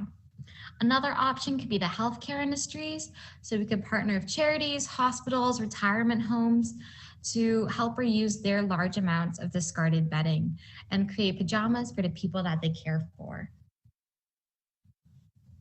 So we know that this system works because there's very similar ways of recycling bedding currently being done. This company called Limvadi Linen Services, they provide laundering for hotels and catering industries, where a funeral home and essentially a coffin manufacturer, Charles O'Derry and Sons, they use cotton textile wipes to stuff the cotton in the caskets. So they agreed with a partnership to use their old linen to help with this process. From bed to bed, our company really is trying to create something sustainable for long-term use, rather than to be thrown away into landfills or have a one-time purpose. Linen itself is a great fabric because the fibers on the skin are very soft, but also the material itself is durable. Now, bed linen is also great because it tends to have standard sizes, then the same weight and very similar compositions. So it makes it a very easy product to repurpose. We also are trying to take the plant fibers, so linen, from something that's a class C for environmental impact and bring it into a class A, which means that it's more appropriate for creating a sustainable impact on the planet. Linen itself is a very environmentally positive product. It's durable, biodegradable, and it comes from flax plant fibers. So it's overall a really good textile in the circular fashion economy. A little bit more about linen is that the flax plant fiber itself respects the environment, so it's not a harmful plant. It requires very little fertilizers and just relies on rainwater, so it doesn't produce a lot more harm to the environment. Linen itself is part of a sustainable development practice as is. Currently in Europe, it tends to be the biggest linen industry with about 10,000 companies in 14 EU countries. There's currently a network of interactive professionals. So these are growers, weavers, traders, and they all work together, which is great. So linen requires a large qualified local workforce, and this linen industry is committed to respecting the laws of International Labor Office, which is very, very important. So the next fun part is the PJ designs themselves. So we have a little bit of a concept design here. So as you can see, it can come in a bunch of different colors or potential prints. The inspiration comes from classic evening men's shirts. So it's a very Victorian inspired, but it's very modern where it can suit both men and women. It's an elegant and timeless look. Another good thing about it is that there's no accessories. So strings replace buttons. This makes the pajamas more suitable and recyclable, so there's no throwaways. And then linen coloring and the level of wear tends to make it possible to re-dye and or even maintain the original color. So that's a great plus to linen and using it for this design. So overall, From Bed to Bed aims to incorporate ethics and sustainability while also intersecting industries. We want to use fashion as a vehicle to discuss colonization and really just try to apply aspirational fashion within the present day. So overall, we're really focusing on prioritizing inclusiveness and intersectionality and help repurpose linen to make a more sustainable method. So thank you all. That's it for me today. Cheers.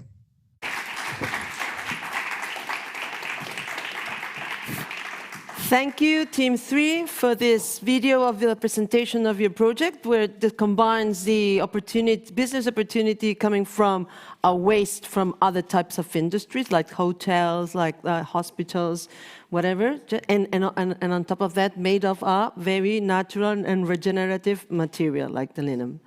Thank you very much. And now we will continue again with Team 2. Please, can you come back and start and see? Now I think that all your team is here. Remember, it's linger on matter.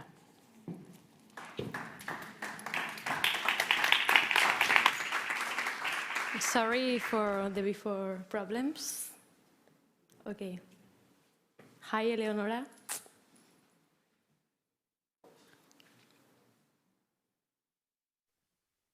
Yes.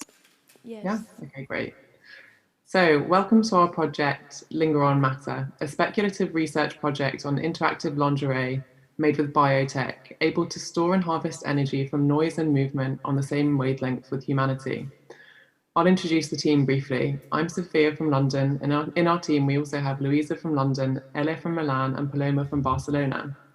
Here's a short video we made. We hope you enjoy it.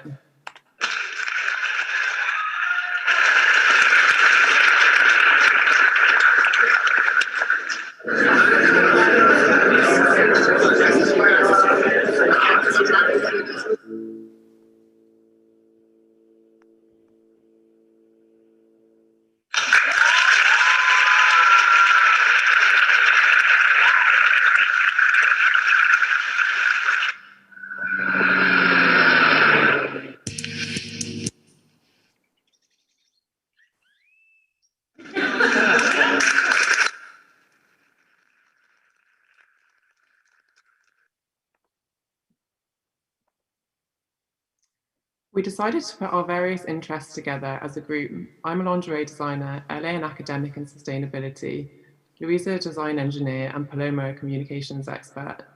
Together we came up with our collective response to the challenge, a speculative second skin piezoelectric bodysuit made with bio-based materials, able to collect energy from noise and movement.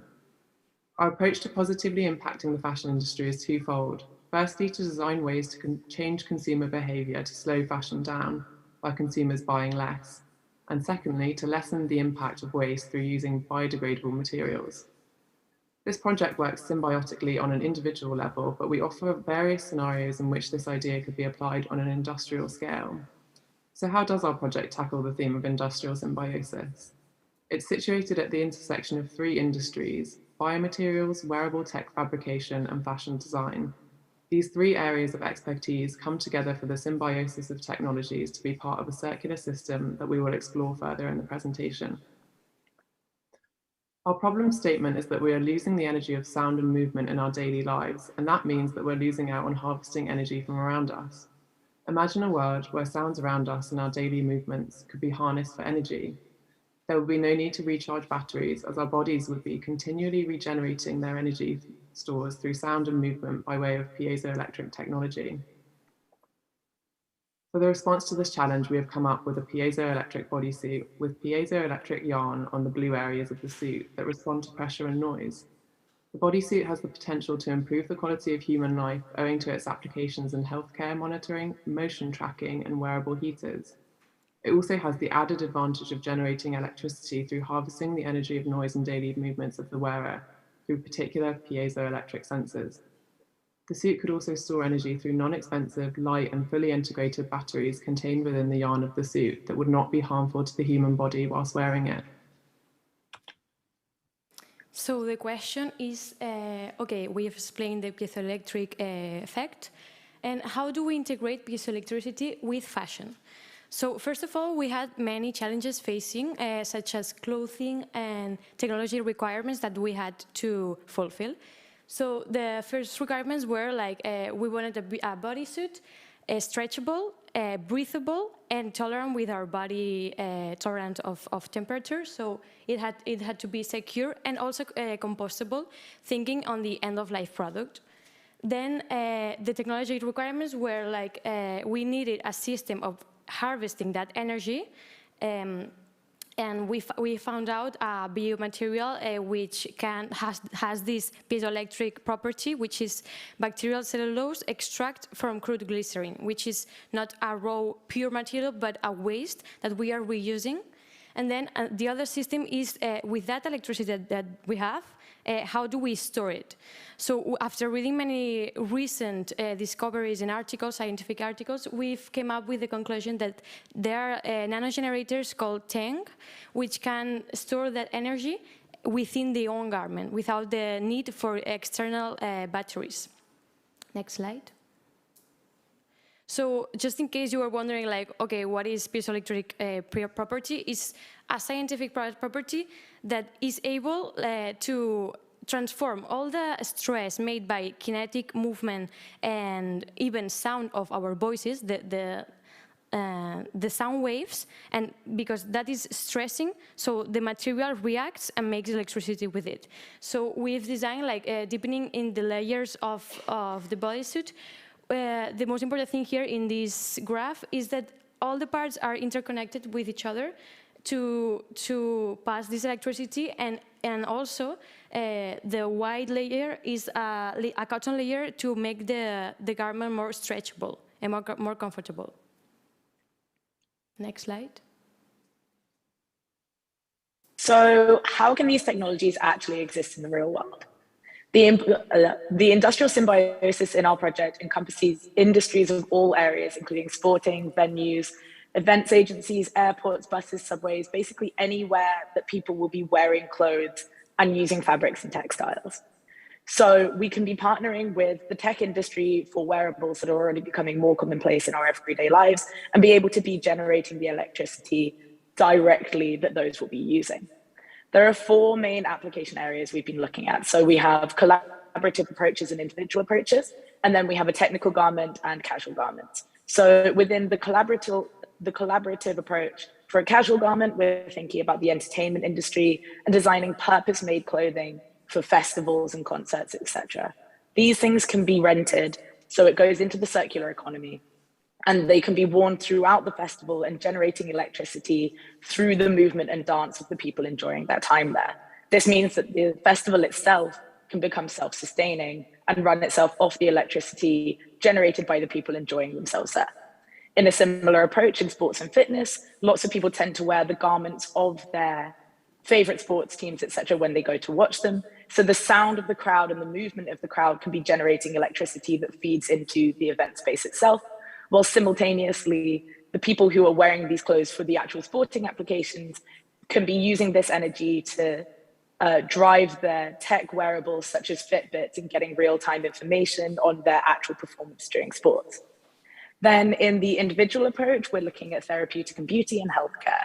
So this technology, the piezoelectric effect can also tell you a lot about your personal well-being. So for example, fetal heartbeats can be measured through piezoelectric waves, and so can human heartbeats and other things that can give us an idea of how you, or potentially in maternity wear, how your baby is getting on. So in the healthcare industry, we can be generating the electricity that goes into health tech wearables and can give you information about how well you're doing. And in terms of the holistic approach, we can be looking at what is your personal well-being and look at using the movement and the sounds of your own body to suggest things that will make you feel better.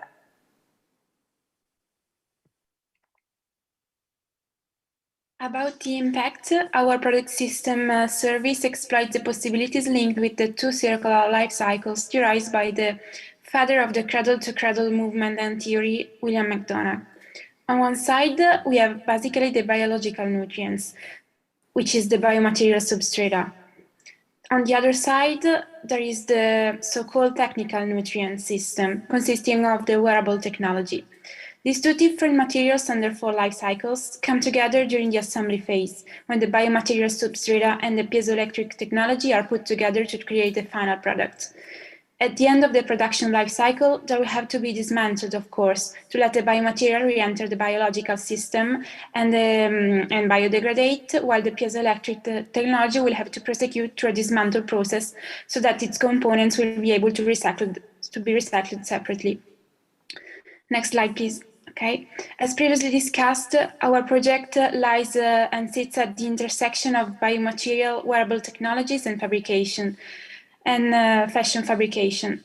3 areas that merge to be part of a circular system of sourcing, production, manufacturing, and disassembly biodegradation, in order to generate a circular product and integrated design system for sustainability.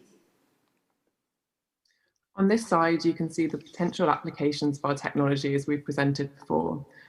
The purpose of this project was not to go deeper into the scaling process, but to present the future possibilities of our technologies to inspire and move forward the exploration of biomaterials and interactive wearable technologies. So we assume that you as the audience have come up with more ideas than us sitting here and listening to us. Yeah, and just to sum up, before we said that we have 2 main objectives, which are 1, to lessen the impact of waste, and 2, to change our consumer behaviors. So to change our consumer behaviors, first we need to change the way we relate with clothing. So that's why we chose lingerie, because it's the first, like, most intimate and closest layer to our skin, bodies. And then to lessen the impact of waste, we try to do it by 2 ways. The first way is by using biomaterials, which are degradable, and also to offering various scenarios in which this idea could be applied, as Luisa explained before. So just a quick fact, we are 7.7 billion people on Earth, so imagine using that energy that already exists. We are not creating anything new, but just taking advantage of that we're losing and creating a new source. And just to finish, well, this project, the main purpose, the idea was built on the idea of encouraging and provoking the contact with people, and to make movement and noise and life again after a season of the pandemic. So thank you very much for listening. Thank you.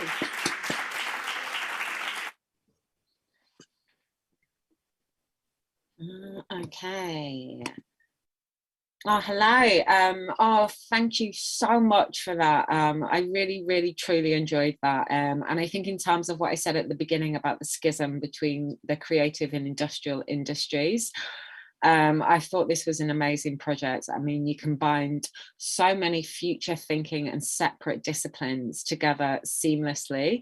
I thought I really love the way you've pointed out this was a speculative case study. However, imagination is innovation. Imagination and innovation are very applicable to serious sustainability subjects. Without them, we can't move forward. The amount of research and work that you did in 2 weeks, I'd just like to announce to everybody, I was asking for help from a PhD academic mentor who still couldn't answer some of the questions these girls were asking. I highly applaud what you've managed to research and disseminate over 2 weeks. I think it's incredible. I think what you've described might sound very sci-fi to people of my age and older, but you've proven that these specialist solutions are very possible. And more importantly, it's not all moaning and it's not all miserable. You've really shown how we can make healing for humanity an enjoyable experience. So not lamenting what we've destroyed so much as looking forward to what we can create. So thank you and well done. And yeah, following that, we're going to go to a group who are talking about another incredible natural resource that fashion doesn't talk about a lot. Water is high on the global agenda when it comes to hygiene and food, obviously. But Team 2, as they were originally called, Louisa, Sophia and Eleonora, have come up with a really amazing proposal for how the fashion industry can approach water. So yeah, I shall hand over to them, if you're here.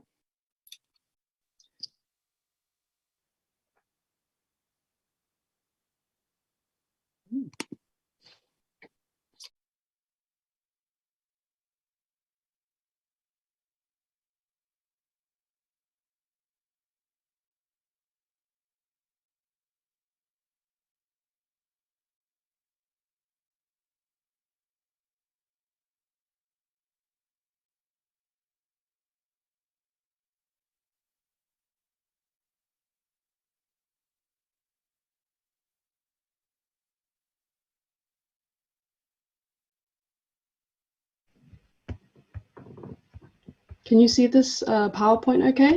Yes, yeah, we can. Perfect. Good evening. Our group consists of myself, Ava, Brahat and Priscilla, and we're here today to inform you about our care label service app called Bring It Back, which provides important information directly to consumers regarding their garments. So we have a focus on educating the consumer regarding caring for their products and encouraging a shift in mindset and values towards a more sustainable consumption. As a group, we were formed into one with the intentions of implementing a service idea through our own personal experiences as consumers to provide as much accessibility and clear guidance as possible for all users. The idea of a service rather than a product immediately appealed to our group because it would be inherently less wasteful and could function to tackle the fundamental issues of overproduction, overconsumption, and textile disposal, contributing to the massive scale of waste we see in industry, working instead to encourage longevity of garments, as well as both teaching and spreading awareness of long-term sustainable practice solutions. So with a direct focus on circularity, our group developed ideas towards a straightforward and educative service to support the consumer towards more sustainable use and care of their garments. So ultimately, Take It Back functions to reinforce consumer value towards and preservation of their garments, to implement a closed-loop system, and importantly, empowers consumers to be sustainable actors in the product lifecycle. And now let us divert our attention to the left-hand side of the screen, which showcases the Iceberg Model, Initially, we analyzed the issue of waste using the Iceberg Model to really understand the roots of this problem within the fashion industry. We saw this as an effective method to tackle the foundational issues from a consumer mentality stance. Specifically, the model explored consumer values and perceptions towards purchasing, use, care, and disposal decisions to inspire an educative system as a solution to achieve long-term and systemic change in the fashion and textiles industry, working with the consumer as target audience. This transition from temporary to long-term problem solving is fundamental to create lasting change for a sustainable future in the fashion industry, where we can reinforce the life better with less vision.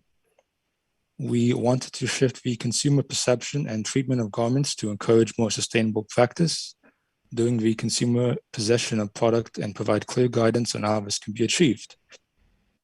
And just quickly, in terms of getting a better idea of how we were inspired with this idea, part of that was through an app called Yuka, which has a similar intention of informing the user on the status of food with a provision of clear information concerning health impacts. And moving swiftly on to the upper right-hand side of the slide is where we will focus on what the app entails. The service app provides three main elements split into three sub-columns. From left to right, the no scanning aspect would provide cleaning practices for different materials and garments, as well as basic information. And the next element would be the barcode scan, which includes information about the textile with estimated durations of that specific garment. And lastly, we have the QR code scan, where we would delve into how it was made, with what materials, and the estimated life of the product itself.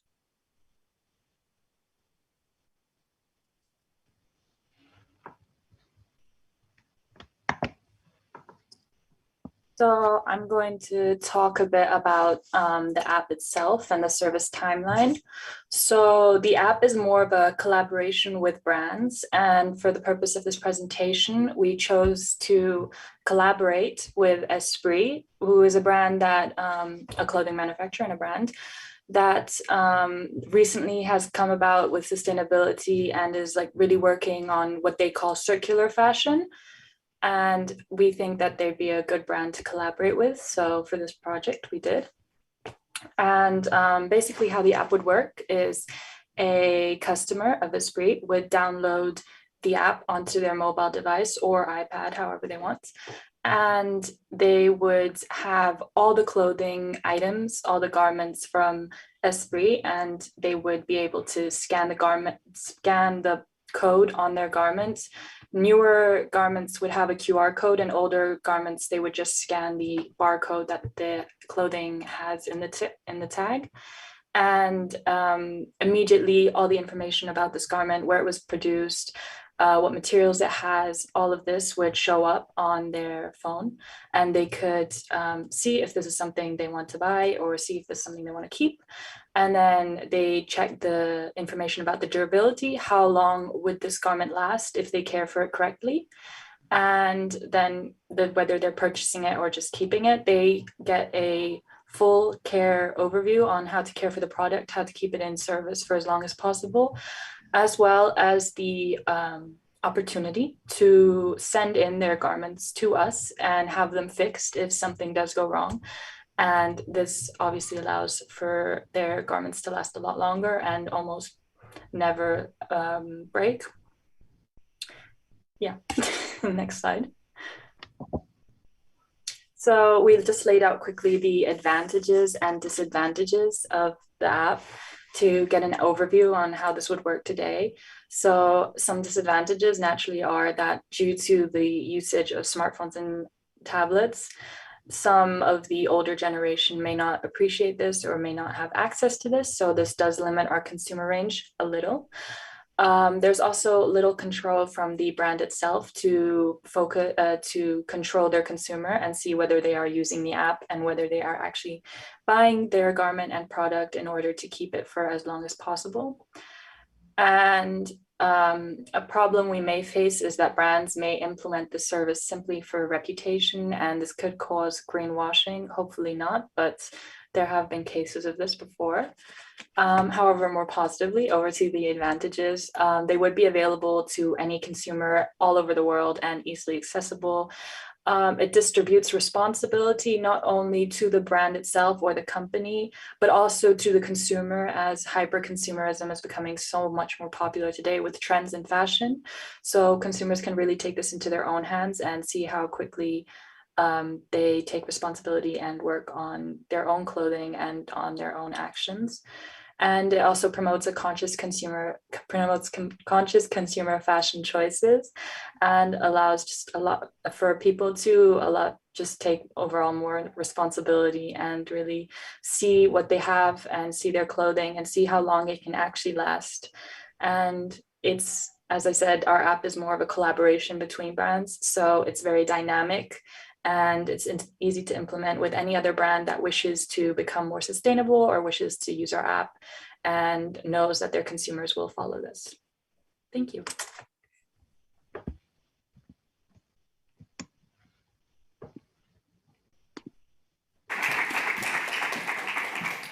Thank you for the floor. I know that this group had problems just because they had to mix between some others. So thank you for the final effort. Again, another app, another service, information and availability. It's a thing that we all need just to make more sustainable our brands and fostering collaboration. So thank you very much. And let's go to our final group tonight, to this evening, team number 1. This is about water.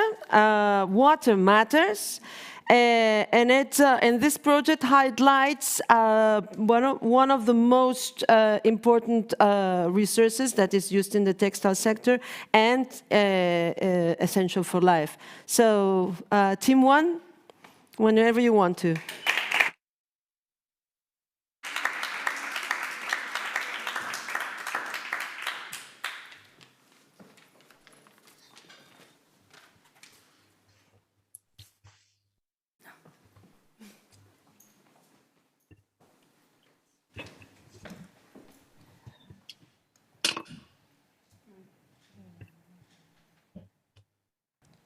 Well,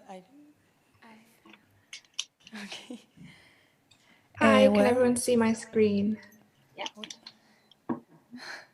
You can see the presentation all right? Is that fine? Yeah, but Yeah. it's like... Okay. It's not like full screen.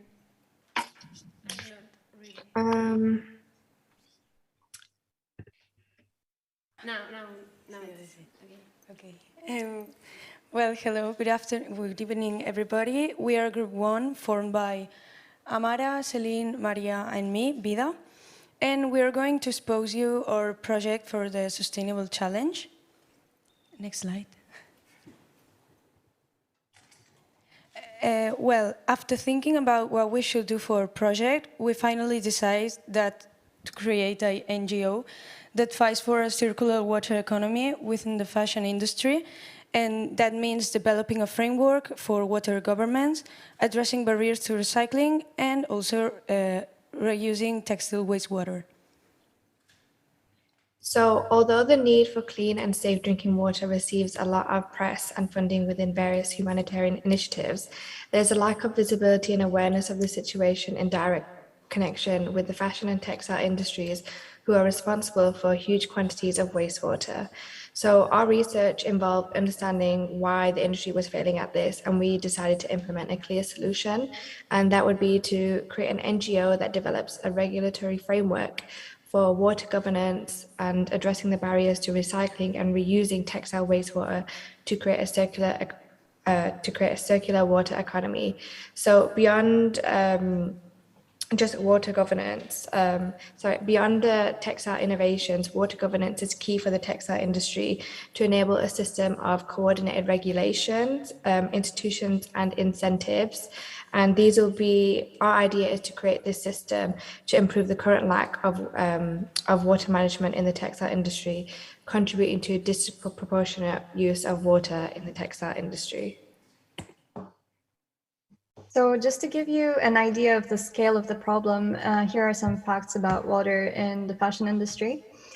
So the textile industry is the second biggest consumer of water by industry, and it's also responsible for 1/5 of global wastewater emissions. Then water is a scarcity, and particularly in regions where textile factories are located, such as India, Bangladesh, or China. And increasing global water stress levels means that the textile industry will be one of the first industries to have a supply chain risk.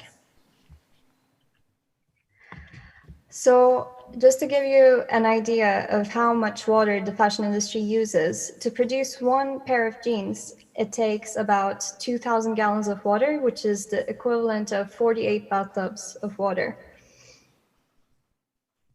Okay, so when we started researching about the water subject and fashion industry, we realized that it was a huge matter, so that maybe there were some people that had already investigated on this topic, and we didn't understand why they weren't being applied, so we researched them, and yes, innovative technology already exists, but they're not applying it because it's cheaper to continue doing things as they are, and because there's no legislation that helps this matter, it's not being applied.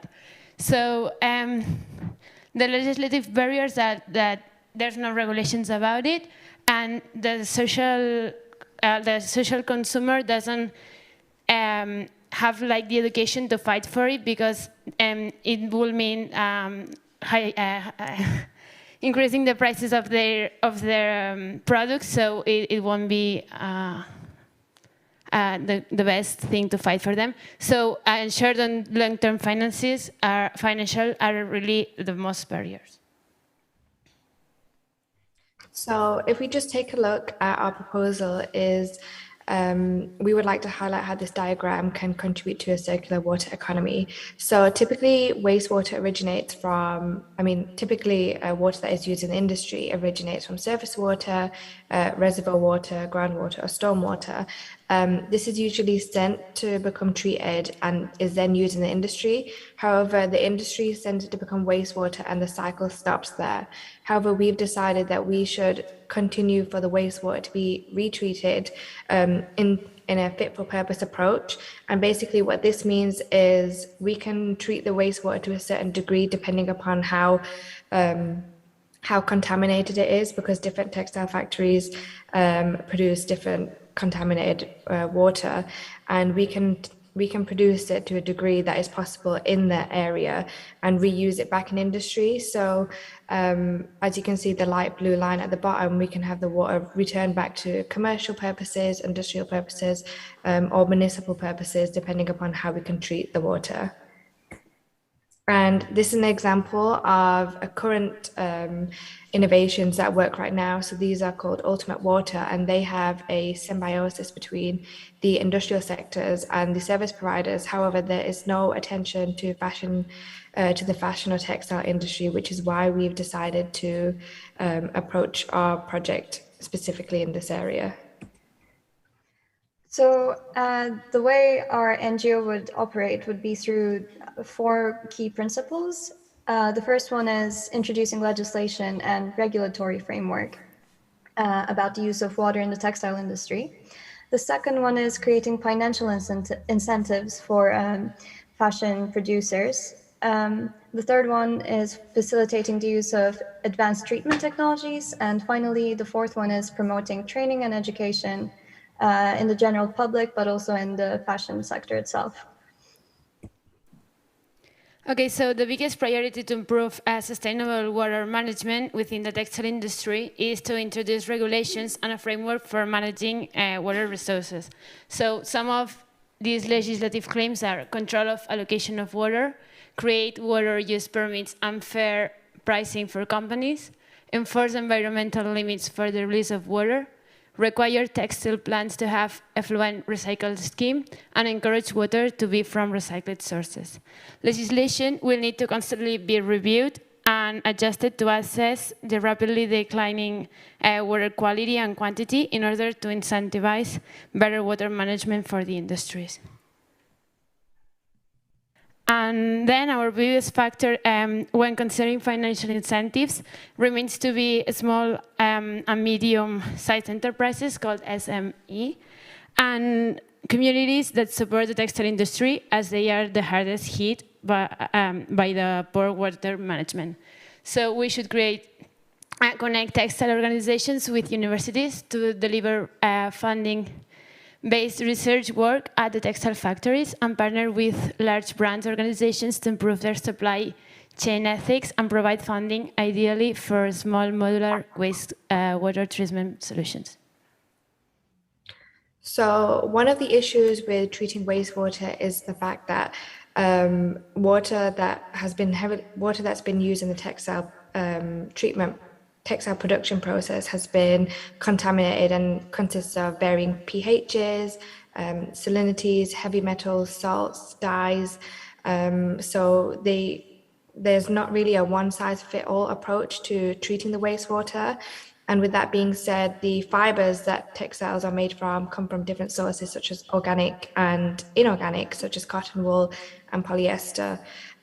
So therefore, we have to have different treatment methods, including chemical treatment, biological treatment, and physical treatment to treat the textile effluent. So our solution would be to support the creation of a fully integrated water treatment system that uses the best available technique for that wastewater coming from that textile factory to produce fit-for-purpose recycled water.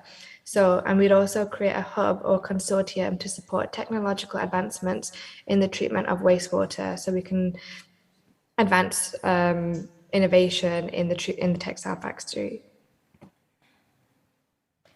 Okay, our objectives in an educational framework will be to promote education linked to wastewater treatment, like the technology we could use, get to know this technology to industries and people, and how to do and use this.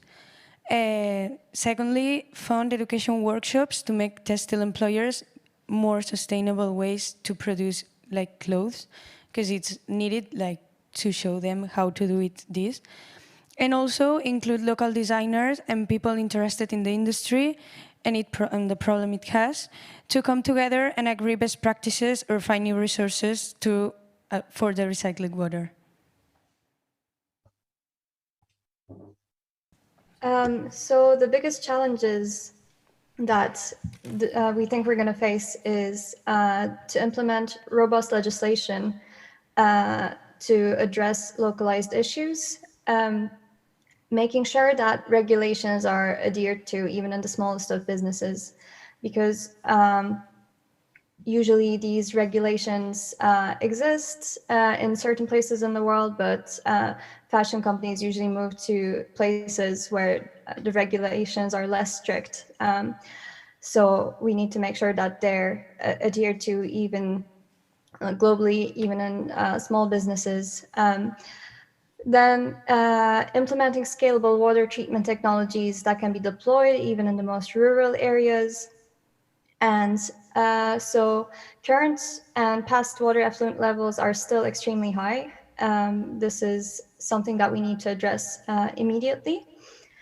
So by collaborating with similar initiatives in different sectors, this will enable us to communicate our plan with great efficiency and impact, is what we hope. So it's clear that the best way to save water within the fashion industry would be buying and making less, but for that would be necessary to change the society mindset, and that will take a lot of time, and clothes will continue be made. So we should be working on a more sustainable industry. We need each of you for our fight. We need to find more people like us who wants to change this. Seems impossible to change the system nowadays, but it's our try to make things better. So let's do it together.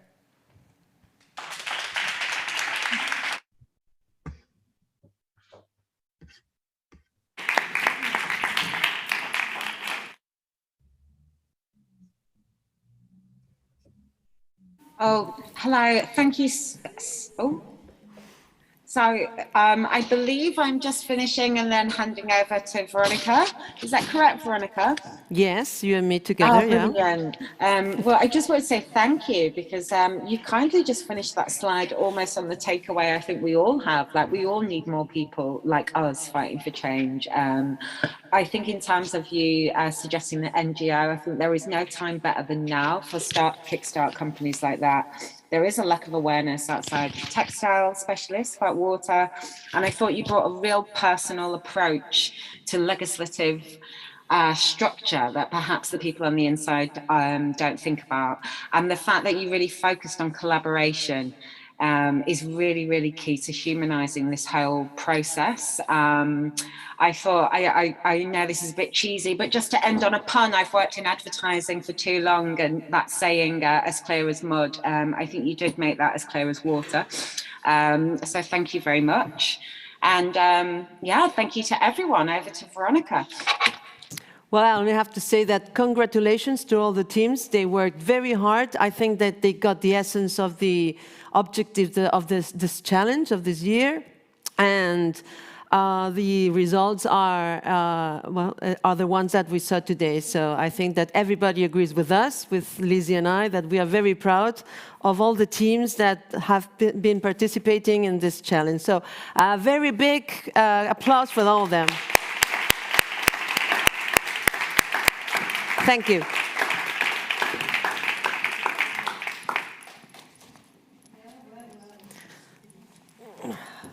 Thank you very much, Lizzie. Thank you very much, Veronica.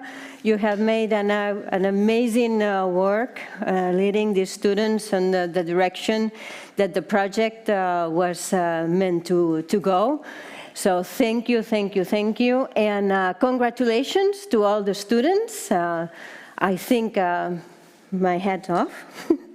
You did excellent work, excellent. You put here projects that are really in a very, very good level.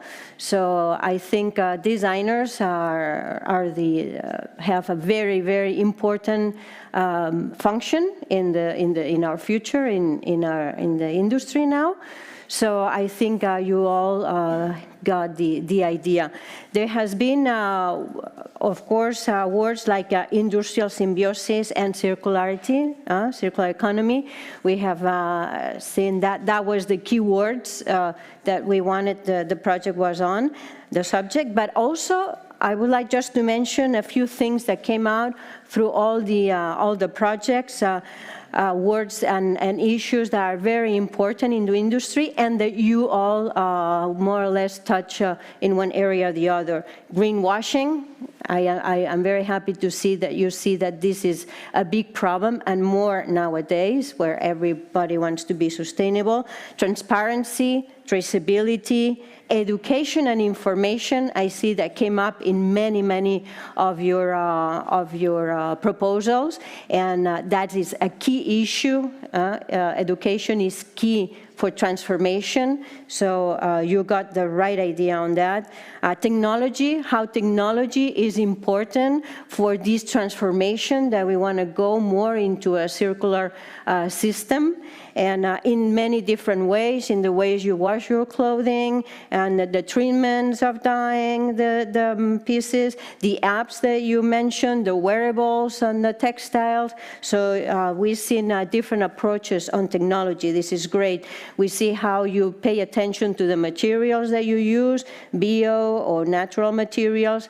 A key word also was collaboration. There's no way that we can go through this transformation without collaboration. So congratulations, you got the point there.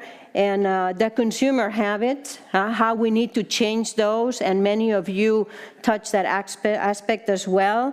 The R's and the reuse, repair, and reduce, avoiding waste.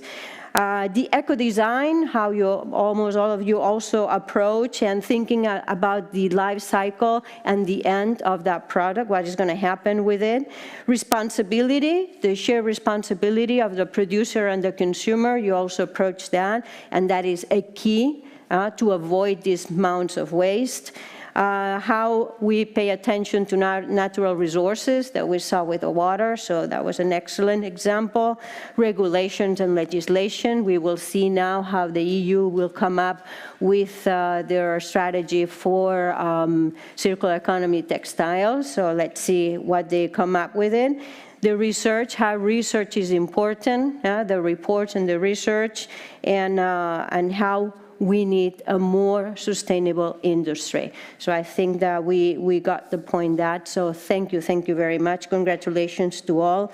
And well, I would like to give the floor to Marc Alborna of the Design Hub of Barcelona to close the event and to share with us. Thank you.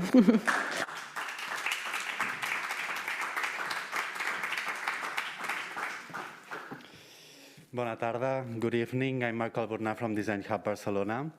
I'm here on behalf of the City Councillor of Tourism and Creative Industries, Xavier Mercè, and the Design Hub Barcelona Director, Mireia Escobar.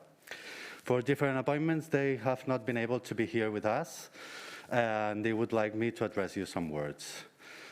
First, we would like to thank the organizers, ModaFat, as an institution that works to promote fashion industry in Barcelona and internationally, and its president, Núria Mora, and all the ModaFat team for doing an incredible job in your institution and with this initiative, Sustainable Challenge, on its 3rd edition that we've been promoting since the beginning.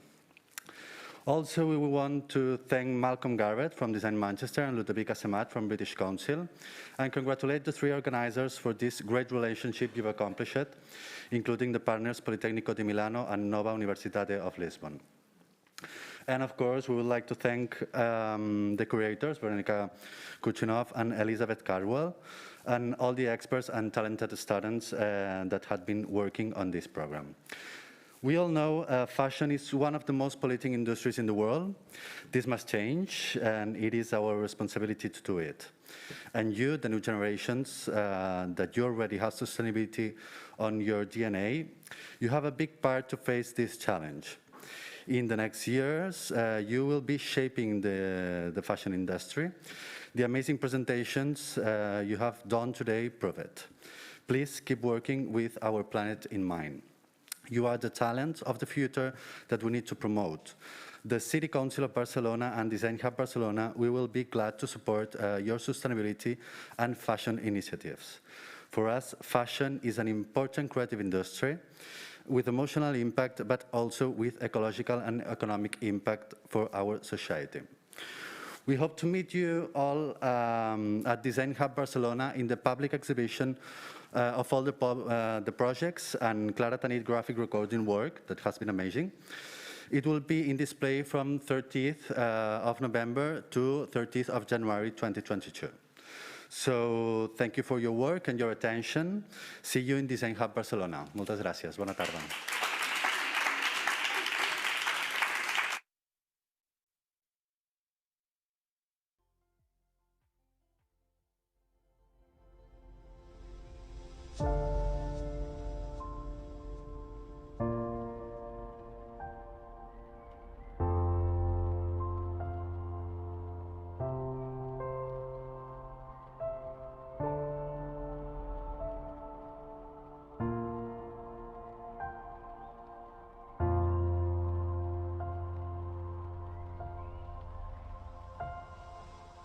Thank you.